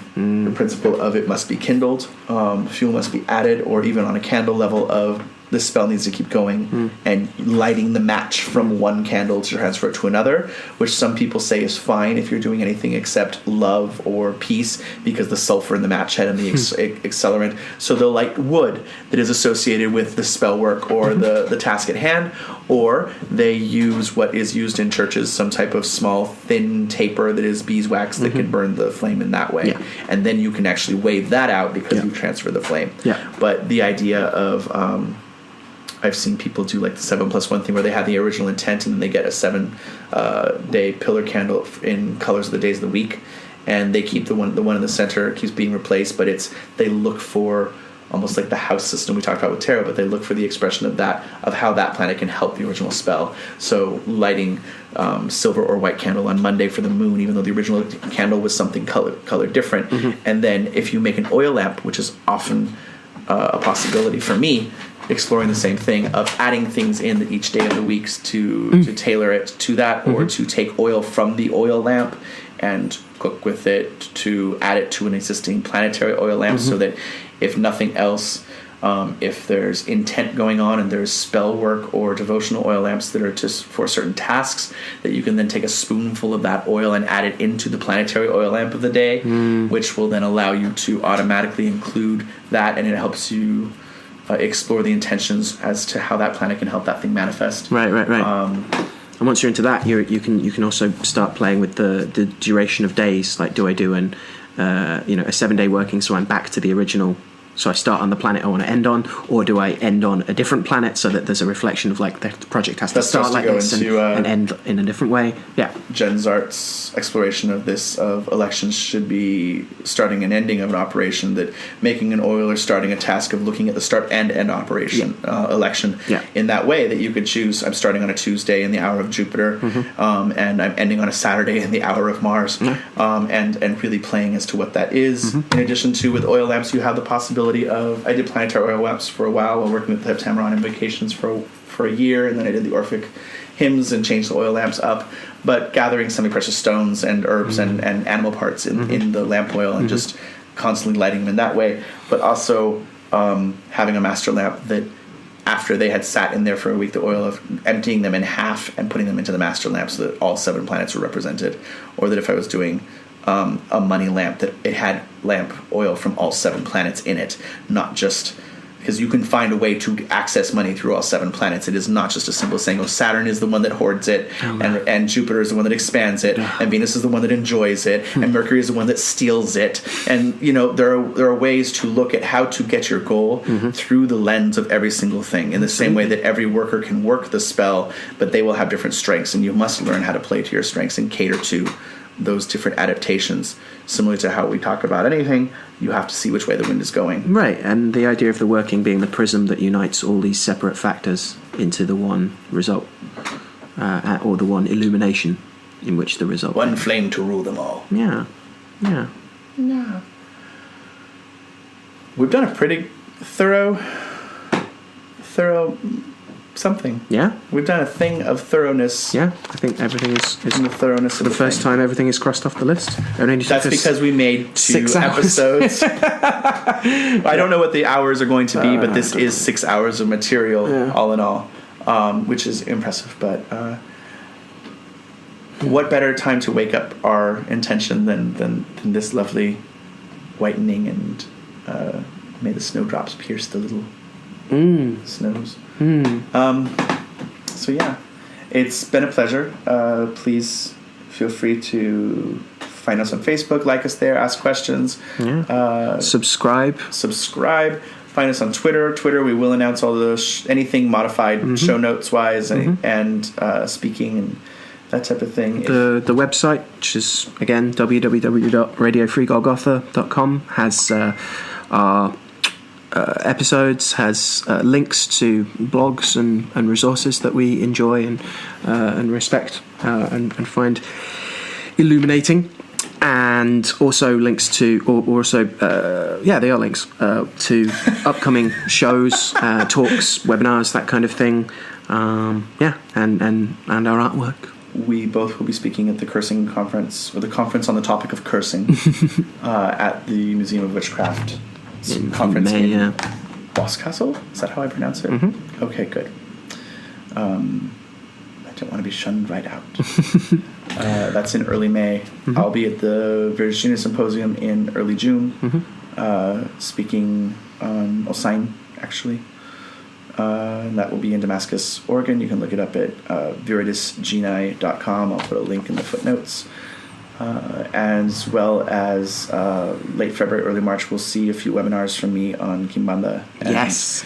Intro to Kimbanda. Al and I are probably, I believe that will start it, but Radio Free Golgotha will have consistent webinar access between the two of us. So if you're interested in hearing more on certain things, please let us know. I will highly push Al to do some geomancy, especially remedial for those of us that don't understand these English words. Well, they're Latin words. That's my first problem. But anyway, pushing each other to do topics that are of interest for people. So please feel free to communicate with us. Feel free to provide counters. Feel free to provide money. It's never going to be missed. It's never going to be missed. But means we can have fancy tea or something while we're doing this. Yeah, which would be nice. Yeah. Favorite tea right now, Al? Favourite tea right now, I'm doing a very standard Earl Grey, but I'm putting a little smidge of lavender in there, in the tea ball as well, with the loose leaf Earl Grey, and then is this clove and honey. people do for shits and giggles and like rebellion against the man is add a little flour into the Earl Grey. A little lavender. Earl Grey, which is a little bit of tea with your bergamot. Earl Grey and lavender cupcakes are also amazing.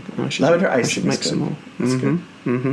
It's just the secret is just add way more sugar than you think. Otherwise, it doesn't necessarily work. Speaking of webinars, if anyone is interested in the kind of talk of planetary magic and the importance of prayer, the main webinar series I've got coming up, starting on the 11th and running for 7 weeks, is a planetary incantations course. So, spending each week looking at one of the planets, looking at their extant prayers, invocations, charms from various historical By planets, sources. you mean the real 7 planets. The proper 7 planets. The historic, or the older the better. None of these, Johnny come latelys. Imposters to the throne. Oh, okay. Well, thank you very much for joining us again. It's, as always, a delight to do this with you, Jesse. Always. And I always have much to think about for the episodes to come. And I'm lucky that I get you all the time, because I'll probably just Facebook you and be like, oh, and this! So it's a pleasure to share this, and I feel good. Thank you so much for listening, and have a good rest of your February. Yeah, may you have all the purifications you need. May you stockpile a collection of delightfully consecrated candles. May the milkless, I don't know. Fuck it. There's lots of hope and dandelion puffballs up your arse. Sideways, and love to you all. The sleeper must awaken. Yeah. Que viva los guerreros de Palmo Adib! Zapatita! Ay, carajo. Okay.